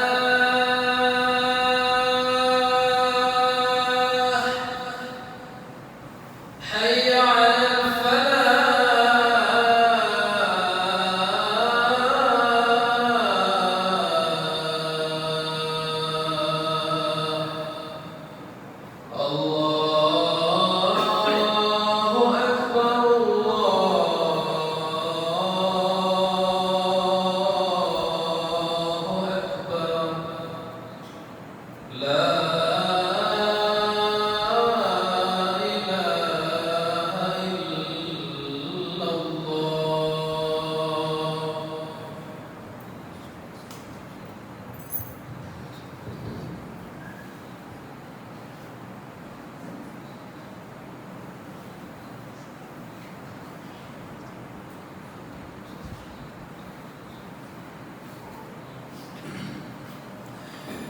எனவே சகோதரர்களே, இந்த பொய்ன்னு சொல்லக்கூடிய அம்சத்தை பெரும்பாவம் என்ற ஒரு இடத்திலே கொண்டு போய் தான் அல்லாஹ்வுடைய தூதர் ஸல்லல்லாஹு அலைஹி வஸல்லம் நமக்கு காட்டியிருக்கிறார்கள். இதுவும் நம்முடைய பதிவிலே இருக்க வேண்டும். அடுத்த அம்சம் என்னென்றால், இந்த பொய்க்கு அல்லாஹ் கொடுக்கக்கூடிய தண்டனை நரகத்திலே அல்லாஹ் தான் அறிந்தவர். என்ன தண்டனையை பொய் என்கின்ற குற்றத்துக்கு அல்லாஹ் கொடுக்க போகிறார் என்பது தெரியும். ஆனால் கபரிலே ஒரு தண்டனையையும், நாளை மனுஷரிலே பொய் சொன்னவருடைய நிலைமை எப்படி இருக்கும் என்கின்ற ஒரு சந்தர்ப்பத்தையும் அல்லாஹ்வுடைய தூதர் ஸல்லல்லாஹு அலைஹி வஸல்லம் சொல்லியிருக்கிறார். கபரிலே என்ன வேதனை அல்லாஹ் வைத்திருக்கிறார்? அல்லாஹ்வுடைய தூதர் ஒரு நாள் ஒரு கனவு கண்டார். சஹாபாக்களிடத்தில் வந்து சொன்னார்கள், நான் இன்னைக்கு ஒரு கனவு கண்டேன். அந்த கனவிலே ஜிப்ரீல் அலைஹிஸ்ஸலாத்து வஸ்ஸலாம் அவர்களும் மீகாயில் அலைஹிஸ்ஸலாத்து வஸ்ஸலாம் அவர்கள் இரண்டு மலக்குமார்களும் வந்து அல்லாஹ்வுடைய தூதரை அழைத்து கொண்டு சென்ற ஒரு பயணம் சம்பந்தமாக சொல்லுகிறார். அந்த பயணத்தில் ரசூல் ஸல்லல்லாஹு அலைஹி வஸல்லம் அவங்க ஒரு 4 சம்பவத்தை கண்டார். 4 தண்டனை. இந்த 4 தண்டனைகள்ல ஒரு தண்டனை எப்படி ரசூலுல்லாஹ்வுக்கு காட்டப்படுகிறது என்றால், ஒரு மனிதர் உட்கார்ந்திருக்கிறார், ஒரு இடத்துல உட்கார்ந்திருக்கிறார், இன்னொரு மனிதர் நின்று கொண்டிருக்கிறார். நின்று கொண்டிருக்கிற மனிதருடைய கையில ஒரு கூரான ஒரு ஆயுதம். அந்த ஆயுதம் முன்பகுதி 2ஆக இப்படி இப்படி பிரிஞ்சிருக்கிற அளவுல உள்ள ஒரு ஆயுதம். இப்படி இப்படி குழந்திருக்குமே, இப்படி 2 கொக்கி மாதிரி இருக்குமே, கொக்கி மாதிரி இருக்கிற ஆயுதம். இந்த ஆயுதத்தை கொண்டு அந்த உட்கார்ந்திருக்கிற மனிதருடைய வாயிலை இவர் ஓங்கி குத்துகிறார். அது பிடரி வழியாக வெளியே வருகிறது. பிடரி வழியாக வெளியில வந்த நேரத்தில் வந்த அந்த ஆயுதத்தை திருப்பி வெளியில் எடுக்கிறார். அவருடைய வாய்களில் இருக்கக்கூடிய அம்சங்கள் எல்லாம் கலந்து வெளியில் வருகிறது. அவருடைய வாய் சரி செய்யப்படுகிறது. திருப்பி ஓங்கி குத்துகிறார். ரசூல் ஸல்லல்லாஹு அலைஹி வஸல்லம் அவங்க கேட்கிறாங்க, இது என்ன தண்டனை? அப்புறம் ரசூலுல்லாஹ்வுக்கு நடங்க என்று சொல்லி போட்டு ஒவ்வொரு தண்டனையும் காட்டப்பட்டு கடைசியாக சொல்லியிருந்தார்கள் ஒவ்வொரு தண்டனையும். இந்த தண்டனை குறித்து அல்லாஹ்வுடைய தூதருக்கு சொல்லப்பட்ட செய்தி, இவர்தான் பொய் சொன்ன மனிதர். இந்த உலகத்திலே பொய் பேசிய மனிதருக்கு அல்லாஹ் தஆலா நாளை மறுமை வரைக்கும் கொடுக்கின்றது. இந்த நெருக்கடியான வாழ்க்கையில் அல்லாஹ்வுடைய தூதர் சொன்னார்கள், குர்ஆன் வசனத்தை ஓதி காண்பித்தார்கள். யாரெல்லாம் இந்த உலகத்தில் அல்லாஹ்வுடைய வேத வசனங்களை புறக்கணித்து வாழ்கின்றார்களோ அவர்களுக்கு நெருக்கடியான ஒரு வாழ்க்கை இருக்கின்றது என்ற ஒரு வசனத்தை ஓதி காண்பித்துவிட்டு மக்களிடத்திலே சொன்ன கேட்டார்கள், இந்த நெருக்கடியான வாழ்க்கை என்றால் என்னன்னு உங்களுக்கு தெரியுமா? அப்ப அந்த மக்கள் அல்லாஹ்வுடைய தூதர் அறிவார்கள் என்று சொல்ல ரசூல் ஸல்லல்லாஹு அலைஹி வஸல்லம் சொல்லுகின்றார்கள், இந்த நெருக்கடியான வாழ்க்கை என்பது கபர் வாழ்க்கை. கபரிலே ஒரு மனிதனை கொண்டு போய் வைத்திருக்க அவனை தண்டனைத்து நோவினை செய்வதற்காக ஒரு பாம்பு சாட்டப்படும். அந்த பாம்பு அந்த மனிதனை சுற்றி கொள்ளும். அதற்கு 99 தலைகள் இருக்கு. ஒவ்வொரு தலையாலும் அதனுடைய விஷத்தை அவருடைய மேலே ஊதிக்கொண்டே இருக்கும் அந்த பாம்பு. அல்லாஹ்வுடைய தூதர் ஸல்லல்லாஹு அலைஹி வஸல்லம் அந்த நெருக்கமான இடத்தில் ஒரு நெருக்கடியான வாழ்க்கையை சொல்லித் தந்தார்கள். இந்த நெருக்கடியான வாழ்க்கை அவர்களுக்கு கிடைக்கும் என்று சொல்லி இந்த நெருக்கடியான இடத்திலே பொய் பேசிய மனிதனுக்கு இப்படி ஒரு தண்டனையும் அல்லாஹ் தஆலா ஏற்பாடு செய்திருக்கிறார். நல்லா பாதுகாக்க வேண்டும் என்னையும் உங்களை. அப்படி ஒரு நெருக்கடியான ஒரு வாழ்க்கையில் கொடுக்கின்ற தண்டனையாக கபருடைய வேதனையாக ரசூல் ஸல்லல்லாஹு அலைஹி வஸல்லம் பொய் பேசுபவர்களுக்கு சொல்லியிருக்கிறார். இரண்டாவது மறுமையுடைய நிலைமை. நாளை மறுமையில் யார் சொர்க்கத்துக்கு போகிறோம் என்பது நம் யாருக்கும் தெரியாட்டியும் நம்ம எல்லோருக்கும் உறுதியான சில மக்கள் இருக்கிறார்கள். அவர்கள் சொர்க்கத்துக்கு போவார்கள் நல்லா தெரியும். அதிலே முதன்மையானவர்கள் நபிமார்கள். இதில் எந்த மாற்று கருத்து நம்ம இடத்துல கிடையாது. அல்லாஹு தஆலா ஒரு நபியை நரகத்திலே போடுவான் என்று நம்மகிட்ட லிஸ்ட் இல்லை. ரசூலுல்லாஹ் சொல்லித்தர ஒண்ணு. நபிமார்கள் எல்லாம் சொர்க்கத்துக்குரியவர், உயர்ந்த சொர்க்கம் ஜன்னத்துல் ஃபிர்தௌஸுக்குரியவர். அதற்குரிய அந்த நபிமார்கள் இருக்கின்றார்களே, அந்த நபிமார்கள் அவர்கள் சொர்க்கம் என்பது நமக்கு எவ்வளவு உறுதி, அதை விட அவர்களுக்கு நன்றாக உறுதி. இப்ராஹிம் அலைஹிஸ்ஸலாத்து வஸ்ஸலாம் அவர்களுக்கு நன்றாக தெரியும், அல்லாஹ் இன்றைக்கு என்னை கேவலப்படுத்த மாட்டான். ஏனென்றால் இப்ராஹிம் நபியுடைய தந்தை ஆசரை கொண்டு வருகிற நேரம் அல்லாஹ்விடத்தில் பிரார்த்தனை செய்வார்கள், யா அல்லாஹ் என்னை நீ இன்றைக்கு கேவலப்படுத்த மாட்டாய் என்று சொல்லியிருக்கிறேன். ஆசருடைய தலையை கழுதையுடைய தோற்றமாக மாற்றித்தான் அல்லாஹ் நரகத்தில் போடுவார். இப்ராஹிம் நபியுடைய தந்தை என்கின்ற அடையாளத்தை அந்த இடத்துல எல்லாம் காட்ட மாட்டான், எல்லாம் கேவலப்படுத்த. இந்த அளவுக்கு இப்ராஹிம் நபி அல்லாஹ் கண்ணியப்படுத்தும், உலகத்திலே கண்ணியப்படுத்தும். அவரை நான் உன்னுடைய ஹலீலாக ஏற்றுக்கொண்டேன் என்று சொல்லுகின்ற அளவுக்கு அல்லாஹ்வுடைய தூதர் ஸல்லல்லாஹு இப்ராஹிம் அலைஹிஸ்ஸலாத்து வஸலாம் அவர்கள் அல்லாஹ்வுக்கு மிக நெருக்கமானவர்கள், சொர்க்கம் கன்ஃபார்ம். ஆனால் அன்றைய நாள் அவர்கள் பயந்து கொண்டிருப்பார்கள். இப்ராஹிம் நபியிடத்தில் மக்கள் எல்லாம் ஓடி போகின்ற நேரத்திலே அல்லாஹ்விடத்தில் நீங்கள் சொல்லக்கூடாது, எங்களுக்காக பரிந்துரை பேசக்கூடாது, நீங்கள் அல்லாஹ்வுக்கு நெருக்கமானவர்கள், அல்லாஹ்வுடைய ஹலீல் அல்லவா, எங்களுக்காக வேண்டி நீங்கள் அல்லாஹ்விடத்தில் பிரார்த்தனை செய்யுங்கள், பரிந்துரை செய்யுங்கள் என்று கேட்கிற நேரம் இப்ராஹிம் நபி சொல்லுவார்கள், அல்லாஹ் இன்றைக்கு கோபமாக இருக்கிறார். இன்றைக்கு அல்லாஹ் கோபமாக இருப்பது போன்று இதற்கு முன்னாலும் அல்லாஹ் கோபப்பட்டது கிடையாது, இதற்கு பிறகும் அல்லாஹ் தஆலா கோபப்பட மாட்டார். அவ்வளவு கோபமாக இருக்கிறார் அல்லாஹ் தஆலா. இந்த நேரத்தில் தலைக்கு மேலான சூரியனை கொண்டு வந்து நிப்பாட்டி வச்சு கொண்டு ஒரு பயங்கரமான அந்த சூழலை காணுகின்ற நேரம் என் நிலைமை எனக்கு என்னவாகுமோ தெரியாது, நான் பயந்து கொண்டிருக்கிறேன், இடத்துல வராதீர்கள் என்று சொல்வார்கள். அந்த நிலைமையை சொல்ற நேரம் அவர்கள் சொல்லக்கூடிய தன் வாழ்க்கையிலே செய்த ஒரு பாவத்தை சொல்லுவார்கள். என்ன பாவம்? என் வாழ்க்கையிலே 3 பொய்களை சொல்லியிருக்கிறேன். அந்த 3 பொய்களுக்கு அல்லாஹ் இன்றைக்கு என்னை எப்படி பிடிக்க போகின்றானோ தெரியாதுன்னு நான் பயப்படுகிறேன். சொன்னது 3 பொய். அந்த 3 பொய்க்கும் அல்லாஹ் தஆலா இன்றைக்கு பிடிச்சிருவானான்னு ஒரு சொர்க்கத்துக்கு நன்மாராயம் சொல்லப்பட்ட ஒரு நபியை நினைக்கிறார்கள். நாங்கள் சொன்ன பொய்களுக்கும் நாங்கள் இருக்கின்ற அந்தஸ்துக்கும் நாளை மறுமையிலே மகிஷத்தில் நம்முடைய நிலைமை எவ்வளவு அல்லோலகல்லமாக இருக்கும் என்பதை புரிந்து கொள்ள வேண்டும் என்பதை சொல்லுவார்கள். அல்லாஹ் பாதுகாக்க வேண்டும். அல்லாஹ் உடனே அரசுடைய விடலை நமக்கு தன் அல்லாஹ்வுடைய தூதருடைய கையால் தண்ணீர் குடிக்கின்ற பாக்கியத்தை நமக்கு உங்களுக்கு தர வேண்டும் என்று மாதிரி அப்படியான ஒரு நிலைமை அல்லாஹ் தஆலா ஏற்படுத்துவார். அன்புள்ள சகோதரர்களே, அவர் சொன்ன 3 பொய்யும் என்ன? ஒரு பொய், திருவிழாவுக்கு கூப்பிட்ட நேரத்தில் எனக்கு சுகமில்லைன்னு சொன்னார். நம்மகிட்ட இப்படி ஒரு பொய்யை கேட்டால் இதெல்லாம் ஒரு பொய்யா அடுது. நம்மளோட பொய் லிஸ்டிலே எது வராது, வருமா? நம்மளோட லிஸ்டிலே இல்லாத ஒரு பொய். நம்ம எல்லாம் இந்த பொய்யன்றே நினைச்சது இல்லை. இப்ராஹிம் நபி அதை கூட பொய்ன்னு பயந்து கொண்டு இருப்பார். எல்லாம் பாதுகாக்க. 2வது பொய் என்ன? யார் இந்த சிலைகளை உடைச்சவரோட நான் இல்லை, அந்த பெருசவராட்டிக்கார கேடு அவர் தான் உடைச்சிருக்காங்க. 2வது இது கூட அவனுடைய லிஸ்டில் இல்லாத. 3வது போய் தன்னுடைய மனைவியை பாதுகாப்பதற்காக வேண்டி தன் மனைவியை சகோதரி என்று சொல்றார்.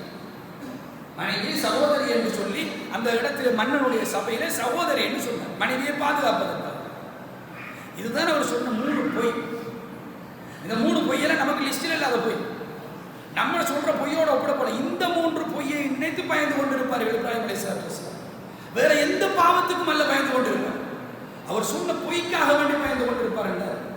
அந்த நாளிலே பொய் என்பது எவ்வளவு பயங்கரமான ஒரு அம்சமாகவும் பாவமாகவும் அந்த சபையிலே நினைக்க வைக்கும் என்பதை புரிந்து கொள்வதற்காக வேண்டி எனக்கும் உங்களுக்கும் ஒரு பாடமாக சொல்லுகின்றேன் சகோதரர்கள். எவ்வளவு பாரதூரமான இந்த பொய் என்பது சாதாரண ஒரு அம்சமாக நினைத்துக் கொள்ளக்கூடாது. நாளை மறுமையிலேயே நம்மளை அல்லோலகல்லோலப்பட வைக்கும் இந்த பொய். இப்ப திரும்பினால் கூட சொன்ன பொய்க்கு என்ன நிலைமை நமக்கு தெரியாது. அவ்வளவு பொய் சொல்லியிருக்கிறோம் நம்மளோட வாழ்க்கையை. நம்ம பாதுகாக்க வேண்டும் சொல்றோம். இது பொய் என்று சொல்லக்கூடிய அம்சம் தொடர்பாக அல்லாஹ்வுடைய தூதர் சொல்லித்தந்த தண்டனைகள் கடுமைகள். அடுத்தது பொய்க்கு 3 சந்தர்ப்பத்தில் அனுமதி தந்திருக்கிறார். நம்மள நிறைய பேர் எதிர்பார்த்திருக்கிற பயான் இந்த பகுதி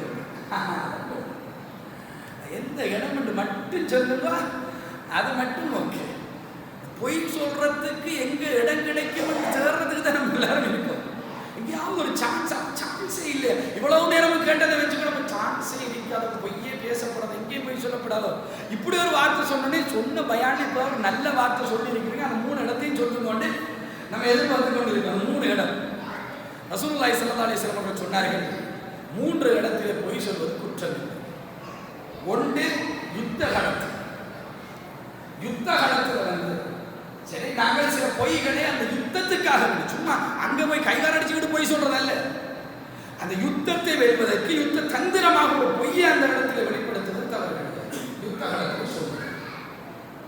இரண்டாவது ரசூல் ஸல்லல்லாஹு அலைஹி வஸல்லம் அவர்கள் சொன்னார்கள், அதாவது 2 பேரிடத்தில் சமாதானம் செய்து வைப்பதற்காக வேண்டி பொய் சொல்லுவோம். இப்போ 2 பேரிடத்துல சண்டை, ஒரு ஆள்கிட்ட போய் கேட்குறேன் என்னப்பா பிரச்சனை, இப்படிலாம் அவர் செய்கிறாரப்பா, அப்படி சொல்லலையே உங்களை பற்றி அவர் நேற்று பேசக்குள்ள நல்லா தானே சொன்னாருன்ட்டு அப்படி ஒரு பொய் அங்கே போகும். இங்கே தெரியுமா அவரே அப்பா நல்லா தான் அவங்களை பற்றி இருக்கிறாரு, நல்லா தான் சொன்னார் நீங்களும் அப்படி சொல்லிட்டு இருக்கீங்கன்னு அங்கே ஒரு பொய்யை போட்டார். அவங்க 2 பேரும் தானா சேர்ந்துக்கலாம். ஏன்னா அவருக்கு இவர் அவரை பற்றி நல்லா சொன்ன நினைப்பு, இவருக்கு அவர் நல்லா சொன்ன நினைப்பு, 2 பேரும் ஒன்றா சேர்ந்து நல்லா இருந்துருவாங்க. 2 பேரை சமாதானப்படுத்தி வைப்பதற்காக பொய் சொல்வதில்லை, தவறு கிடையாது. சரிதானே? நம்மள அதிகமானவங்க 2 பேரை பிரித்து வைக்கிறதுக்கு தான் பொய் சொல்லுவோம், சமாதானப்படுத்துறதுக்கு பொய் சொல்ல மாட்டோம். இங்காலையும் போட்டுக்கோங்க அங்காலையும் போட்டுக்கோங்க, 2 இருக்கிறத இன்னும் எதிர்ப்பு 2 ஊற்றுற மாதிரி வேலைகளை செய்யும். ஆனால் சேர்த்து வைப்பதற்கு பொய் சொல்லலாம், தவறு கிடையாது.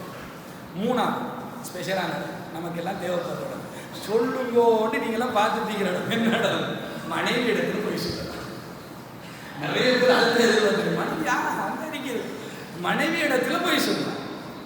மனைவி இடத்தில் பொய் சொல்வதில் தவறு கிடையாது. எதற்காக வேண்டும்?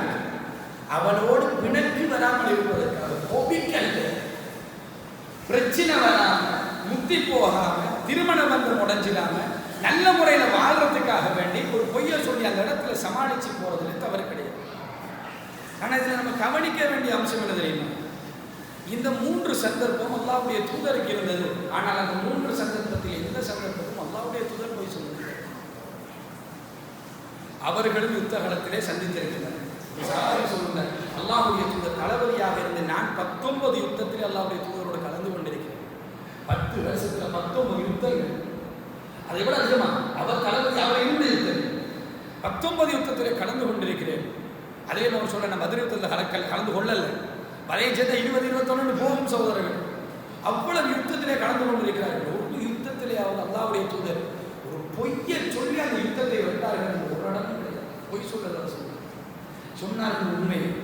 யாராவது அந்த இடத்துல இருக்கிற அந்த மக்களோடு போராடி அந்த இடத்திலே சகிதாக்கப்படுகிறார்கள், அவரை பார்த்து அல்லாஹ் தஆலா சிரிக்கிறான். போக வேண்டும்னா போங்க. ஒரு நபித்தோழர் கையில ஈச்சம்பழத்தை வைத்துக்கொண்டு அதை சாப்பிட்டு கொண்டிருந்த நபித்தோழர் ஹை என்ன ஹைன்னு கேட்டார். அல்லாஹ்வுடைய தூதர் உண்மையாக சொல்லி தூக்கி போட்டுட்டு ஓடினார். எங்க போறீங்கன்னு கேட்டார் அல்லாஹ்வுடைய தூதர். அல்லாஹ்வுடைய தூதர் நீங்க சொன்ன அந்த பாக்கியம் கிடைக்கிறதுக்கு இந்த ஈச்சம்பழம் திங்கிற நேரமே கூட அதுக்கடையில் கிடைக்கணும் எனக்கு ஓடி போய் அந்த இடத்துல போராடி சகிதாக்கப்பட்டார். உண்மையை சொன்னார். ரசூலுல்லாஹ் போய் சொன்னீங்களா அந்த இடத்துல கலந்து கொண்டு போய் சொத்துக்கு வெளியே உங்களுக்கு அடி தருவாங்க. சும்மா வகையே இல்லாம சும்மா சொல்லிக்கிறாங்க. பொய் தானே, யுத்த காலம் தானே, ஊக்குவிக்கிறது தானே, சொல்லிட்டு போற அது பொய்யப்பா, சும்மா சொன்ன நல்லா கிட்ட நான் கேட்கிறவன் துவாண்டு முடிச்சிருக்கலாம். நம்ம முடிச்சிருக்கோம் சில நேரத்தில். அல்லாஹ்வுடைய தூதர் அப்படி கூட பொய் சொல்றது கிடையாது. அனுமதி தந்தவர்கள் செய்து காட்டிக்கொண்டு இல்லை, செய்து காட்டலையே. அல்லாஹ்வுடைய தூதர் சொல்லால் ஒரு காரியத்தை சொன்னார்கள் என்றால் அது வாழ்க்கையாக இருக்கும். அல்லாஹ்வுடைய தூதரிடத்தில் இதை சொன்னால் சொன்ன ரசூலுல்லாஹ் ஏன் அந்த பொய்யை ஒரு தடவையாவது பயன்படுத்தல? அந்த சந்தர்ப்பத்தை செருப்பணிஞ்சு தொழுகிறது என்பது தவறு கிடையாது, அதுவும் ஒரு சுன்னால் உள்ள ஒரு விஷயம் தான். அந்த செருப்பணிஞ்சு தொழுகிற விஷயத்தை வாழ்க்கையில் ஒரு தரமாகவும் செஞ்சு கொள்றதுக்கு நமக்கு ரசூல் ஸல்லல்லாஹு அலைஹி வஸல்லம் சொல்லி இருக்கிறார். அது ஊக்குவிக்கப்படுற விஷயம் உண்டு அல்ல, ஆனால் அது சுன்னாக்கு மாற்றம் அல்ல. ஒரு தரமாக அந்த விஷயத்தை நான் செய்தேன் என்று ஒரு வாழ்க்கையில இருக்கிறது. அப்படி ஒரு விடயம் இருக்குது மாதிரி. அப்படி அல்லாஹ்வுடைய தூதர் பொய்யின் ஒன்று சொல்லலாம். யுத்த காலத்தில் ஒன்று நான் சொல்லிக்கொண்டேன், அனுமதிக்காக உங்களுக்கு விளங்கல் பண்ணதுக்கான ஒரே ஒரு பொய்யை சொல்லி இருக்கிறேன். 2வது பதிவு இருக்கணுமா இல்லை? அல்லாஹ்வுடைய தூதருடைய வாழ்க்கை ரெக்கார்ட்ல ஒரு இடத்துலையும் கிடையாது. அதே நேரத்தில் 2 பேரை சமாதானப்படுத்தி வைக்கிற விஷயத்தில் அல்லாஹ்வுடைய தூதர் எத்தனையோ பேரை சமாதானப்படுத்தி இருக்கிறார். ஒரு பொய் சொன்னது கிடையாது. மனைவி இடத்தில் யாராவது ஒரு மனைவி இடத்துல, நம்ம மனைவி இடத்துல என்று போய் சொல்லுவோம், நம்ம ஏதாவது தவறு செய்யணும். அதிலும் ஸ்பெஷலாக 2வது திருமணம் 3வது திருமணம் என்று வர்ற நேரத்தில் நிறைய பொய்கள் வெற்றி கலந்து வந்து சேரும் இல்லையா? இல்லையா? நிறைய பொய்கள் பேச வேண்டியது. அல்லாஹ்வுடைய தூதருக்கு அட் அ டைம் 9 மனைவிமார். பொய்ய பவுசர்ல ஒன்று இறக்கி இருக்கிறார். ஒரு பொய் பேசுகிறது. ஒரு மனைவியிடத்திலும் ஒரு ரெக்கார்டு இல்லடா இல்லை, அவ்வளவு. நமக்கு ரெக்கார்ட் வராம பேசியிருப்பாரு, அப்படியெல்லாம் இல்லை. ரெக்கார்டு இல்லடா இல்லை. அல்லாஹ்வுடைய தூதருடைய விஷயத்துல நம்ம துடிக்கக்கூடிய சுன்னாதான், அதான் வழிமுறை, அதான் நம்முடைய மன்ஹஜ். ரெக்கார்டு இல்லையா இல்லை, அவ்வளோ. அல்லாஹ்வுடைய தூதர் ஸல்லல்லாஹு அலைஹி வஸல்லம் அவர்கள் மனைவி இடத்தில் ஒரு பொய் சொன்னதாக ரெக்கார்ட் கிடையாது. அப்ப சொல்லுகின்றார்கள் அனுமதி இருக்குது என்று. தன் வாழ்க்கையில் அல்லாஹ்வுடைய தூதர் அதை பயன்படுத்தவில்லை என்று சொன்னார். அதுக்கு என்ன அர்த்தம்? அந்த அர்த்தத்தை ரசூலுல்லாஹ் சொல்லல. ஆனால் நாங்கள் கொஞ்சம் யூகிச்சு கொள்ளலாம். ஒரு மனிதன் அவருடைய உண்மைத்தன்மையை மிக உறுதிப்படுத்துவதற்கு தகுதியான இடம், அவர் பொய் சொல்வதற்கு அனுமதியான இடத்தில் உண்மை சொல்லுவார் இல்லையா? ஒரு இடத்துல பொய் சொல்றதுக்கு நீங்க அனுமதி இருக்கு. நான் இந்த இடத்துல உண்மையை தான் பேசுவேன் என்று ஒருத்தர் உண்மை பேசினான் என்றால் அவன் இன்னும் நம்பகமான, அவனுடைய நம்பகத்தன்மையும் அவனுடைய நம்பகத்தன்மையுடைய அந்த உயர்வான நிலையும் வந்து அந்த இடத்திலே தீர்மானிக்கப்படும். அந்த இடத்திலே அவனுக்கு உறுதிப்படுத்தப்படும். இப்போ மனைவி இடத்துல பொய் பேசுவதற்கு அனுமதி உண்டு. ஆனால் அந்த இடத்திலும் பொய்யை பேசாமல் உண்மையை பேசுகின்ற பழக்கம் நம்மிடத்தில் இருக்குமாக இருந்தால் நம்முடைய வாழ்க்கையில் நம்முடைய நம்பகத்தன்மை இந்த உலகத்திலே நிறையவே இருக்கும். நம்ம மனைவி இடத்துல பொய் பேசலாம்ன்றதுக்காக பேசி பேசி பேசி பேசி பேசி நம்மளோட நிறைய மனைவிமாருக்கு அந்த கணவன்மார நம்பிக்கையே இல்லை. உண்மையை சொன்னான் இந்த மனுஷன், உண்மை சொல்லுதா பொய் சொல்லுதான்னு வழங்குது இல்லை என்ற மாதிரி தான் அந்த மனுஷன் பாவம். அது உண்மையா இல்லையான்னு கூட தெரியும், நம்பிக்கொள்ள இயலாமே. அந்த மாதிரி நம்முடைய நாவுகள் நம்மோடு இருக்கின்ற மனைவி இடத்துல போயிடப்படாது சொல்கிறார்கள். அனுமதி இருக்குது. எந்த இடத்துல ஏதாவது ஒரு சந்தர்ப்பம் வரும், அந்த மாதிரியான இடங்கள்ல அனுமதி இருக்குது. அந்த இடத்துலையும் நாங்கள் உண்மை பேசுவதற்கு பழகி கொண்டோம் என்றால் நம்முடைய வாய்மை தன்மை உயர்வானதாக இருக்கும். இதற்காக சொல்கிறோம். எனவே நம்முடைய உண்மையுடைய விடயத்தில், உண்மை தன்மையுடைய விடயத்தில், பொய்யிலிருந்து தூரமாகின்ற விடயத்தில் நம்ம டெஸ்ட் பண்ணி கொள்றதுக்கு இந்த இடத்தையும் நம்ம கொஞ்சம் பயன்படுத்திக்கலாம். அனுமதியும் எடுத்துக்காமல், அனுமதிதான் அதிலே மாற்று கருத்து கிடையாது. அனுமதியும் மொத்தமாக அதை பயன்படுத்துவதற்கு முயற்சி எடுக்காமல் அந்த இடத்திலே நம்ம கொஞ்சம் உண்மையை பேசி பார்ப்போமே, உண்மைக்கு பழகி பார்ப்போமே என்ற அந்த நிலைமைகளை பயன்படுத்துவதற்கு நாங்கள் பழகிக் கொள்வதும் தவறு அல்ல என்பதற்காக வேண்டி சொல்லுங்கள். அன்றைக்கு அதெல்லாம் கேட்க போறலையே, உனக்கு பொய் சொல்றதுக்கு சான்ஸ் இல்லை, உண்மை பேசுறது நல்லா கேட்க போறது, என்ன பேசினது உண்மை, பாவம் அல்லையே சொல்றாங்க. அந்த இடத்துல உண்மையை பேசுறது. சில நேரங்கள் உண்மையை பேசுறதால விபரீதம் வருமாக இருந்தார் ஒன்றும் பேசாம சொல்றாங்க. பொய் தான் பேசுறது இல்லை, பொய் பேசுவதன் மூலமாகத்தான் நலவு அந்த இடத்துல நடக்கும். ரெண்டு பேரை சேர்த்தே வைக்கணும். பொய்யை சொன்னாத்தாப்பா சேர்க்கிற வழியே இல்லைங்க. அந்த இடத்துல பயன்படுத்திட்டு போறோம். அன்புள்ள சகோதரர்களே, இந்த பொய்யுடைய விடயத்தில் ரசூலுல்லாஹி ஸல்லல்லாஹு அலைஹி வஸல்லம் எவ்வளவு பயப்பட்டார்கள். உண்மையாளர் பயப்பட்டது, வாய்மையாளர் பயப்பட்டது, வாழ்நாள் முழுக்க பொய் பேசாதவர் பயப்பட்ட ஒரு அம்சத்தை பாருங்கள். ரசூலுல்லாஹி ஸல்லல்லாஹு அலைஹி வஸல்லம் அவர்கள் இந்த அத்தஹியாத் அமர்விலே கடைசியாக அல்லாஹ்விடத்தில் பிரார்த்தனை செய்வார். அல்லாஹும்ம இன்னி அஊது பிக மின் அதாபில் கப்ர் வ மின் அதாபி ஜஹன்னம் வ மின் ஃபித்னத்தில் மஸீஹித் தஜ்ஜால் வ மின் ஃபித்னத்தில் மஹ்யா வல் மமாத்தி என்று சொல்லிவிட்டு அல்லாஹும்ம இன்னி அஊது பிக மினல் மஅ்தமி வல் மக்ரம், இறைவா என்னை நீ பாவங்களிலிருந்தும் கடலிலிருந்தும் என்னை பாதுகாத்து என்று அல்லாஹ்விடத்தில் பிரார்த்தனை செய்வார். இது டெய்லி ஒவ்வொரு தொழுகையிலும் செய்யக்கூடிய பிரார்த்தனை. அப்போ ஒரு மனிதர் வந்து கேட்கிறார், அல்லாஹ்வுடைய தூதரே, நீங்கள் கடல்ல இருந்து அடிக்கடி பாதுகாப்பு தேடுறீங்களே அல்லாஹ்வுட்ட, ஏன்? பாவமா? மார்க்கத்தில் தடை செய்யப்பட்டதா? தடை செய்யப்பட்ட அம்சத்திலிருந்து பாவத்திலிருந்து என்னை பாதுகாத்து விடு என்று அல்லாஹ்கிட்ட கேட்கிற மாதிரி கடல்ல இருந்து என்னை பாதுகாத்து விடு. பாவமாக இருந்தால் பாதுகாப்பு தேடணும். பாவம் இல்லை தானே, ஏன் நிறைய நீங்க அல்லாஹ்கிட்ட பாவமாக இந்த அல்லாஹ்கிட்ட பாதுகாப்பு தேடுறீங்க அப்படின்னு சொல்லி கேட்கிறார். ரசூலுல்லாஹி ஸல்லல்லாஹு அலைஹி வஸல்லம் அவங்க சொல்லி கொடுக்குறாங்க, ஒரு மனிதன் கடன்படுகிறான், அவன் கடன்பட்டதன் காரணத்தினால் நிறைய பொய் பேசுகிறான், அவன் வாக்குறுதி கொடுத்து மீறுறான், அதனால் நான் கடனை பயப்படுகிறேன், அந்த கடன் என்னை பொய்யனாக மாற்றிடும். அதான் அர்த்தம். சொல்லாம கேட்கறாங்க, நீங்க ஏன் கடன்ல இருந்து நிறைய பாதுகாப்பு தேடுறீங்க என்ற ஒரு கேள்வி கேட்டது. ரசூலுல்லாஹ் சொன்ன பதில் என்ன? வேற ஏதாவது சொல்லிக்கணும். ரசூல் ஸல்லல்லாஹு அலைஹி வஸல்லம் அவங்க சொல்ற காரணம், ஒரு மனிதன் கடன் எடுக்கிறான், அந்த கடன் எடுத்ததுனால பொய் பேசுறான், வாக்கு கொடுத்து மீறுறான் அந்த விஷயத்துக்கு. இதெல்லாம் ஒரு மனிதன் வாரத்துக்கு அந்த கடன் காரணமாக இருந்துருது. அதனால அது எனக்குமான அதனால நான் பாதிக்கப்பட்டு பொய் பேச வேண்டி வந்துடும். அந்த மாதிரி அல்லாஹ்வுடைய தூதர் பொய்க்கு பயந்து கடனை தன்னுடைய வாழ்க்கையிலிருந்து யா அல்லாஹ் தூரமாக்கிட்டு பிரார்த்தனை செய்தார். இது பொய்க்கு பயந்து தான் அல்லாஹ்வுடைய தூதர் பிரார்த்தனை செய்திருக்கிறார் என்பது அந்த விளக்கத்திலே அல்லாஹ்வுடைய தூதர் ஸல்லல்லாஹு அலைஹி வஸல்லம் சொல்லி தருகிறார். எனவே கடனை கூட அல்லாஹ்வுடைய தூதருக்கு வேண்டாம், அது வராமல் இருக்கட்டும் என்று அல்லாஹ்விடத்தில் கடன் எடுத்தார்கள், அடகு வைத்திருந்தார்கள், பொருள் கடனாக எடுத்திருந்தார்கள். அதை கொடுத்து ஒரு பொருள் எடுக்கின்ற சம்பவங்களை நடந்து சொன்னாங்க. மௌத்தாகிற நேரம் அடகு வைக்கப்பட்ட பொருட்கள் இருந்தது அல்லாஹ்வுடைய தூதருடைய. ஆனால் அல்லாஹ்வுடைய தூதர் அல்லாஹ்விடத்தில் பிரார்த்தனை செய்தார்கள், என்னுடைய வாழ்க்கையில் வந்து என்னை பாதுகாத்து விட கடனில் என்று அல்லாஹ்வுடைய தூதர் பிரார்த்தனை செய்தார்கள் பொய்க்கு பயந்து. எனவே நாங்களும் பொய்க்கு பயப்பட வேண்டும் சகோதரர்கள். பொய் என்பது நம் வாழ்க்கையில் கலந்து விடுகின்ற அம்சங்கள் மாதிரி ஏதாவது இருந்தால் அதிலிருந்து தூரமாகுவதற்கு நாங்களும் கொஞ்சம் கவனமாக நம்முடைய வாழ்க்கையை கொண்டு செல்ல வேண்டும் என்பதற்காக இந்த செய்தியை வருடத்தில் ஞாபகப்படுத்தினேன். அல்லாஹ் தஆலா போதுமானவன். என்னுடைய வாழ்க்கையிலும் உங்களுடைய வாழ்க்கையில் இந்த பொய்யிலிருந்து தூரமாகி உண்மை பேசக்கூடிய நாவுகளாக நம்முடைய நாவுகளை மாற்றி நல்ல வார்த்தைகளை பேசி உண்மையான வார்த்தைகளை பேசி நம்பகமான மனிதர்களாக இந்த உலகத்திலே வாழ்ந்து மரணிக்கின்ற நேரத்தில் லா இலாஹ இல்லல்லாஹ் என்கின்ற கலிமாவோடு மரணித்து அல்லாஹ்விடத்தில் உயர்ந்த அந்தஸ்தை பெற்று நாளை மறுமையில் சொர்க்கத்திலே ஜன்னத்துல் ஃபிர்தௌஸிலே சேரக்கூடிய பாக்கியத்தை ரப்புல் ஆலமீன் எனக்கு உங்களுக்கு தந்தருள் புரிவானாக. வ ஆகிரு தஅவானா அல்ஹம்துலில்லாஹி ரப்பில் ஆலமீன். அஸ்ஸலாமு அலைக்கும்.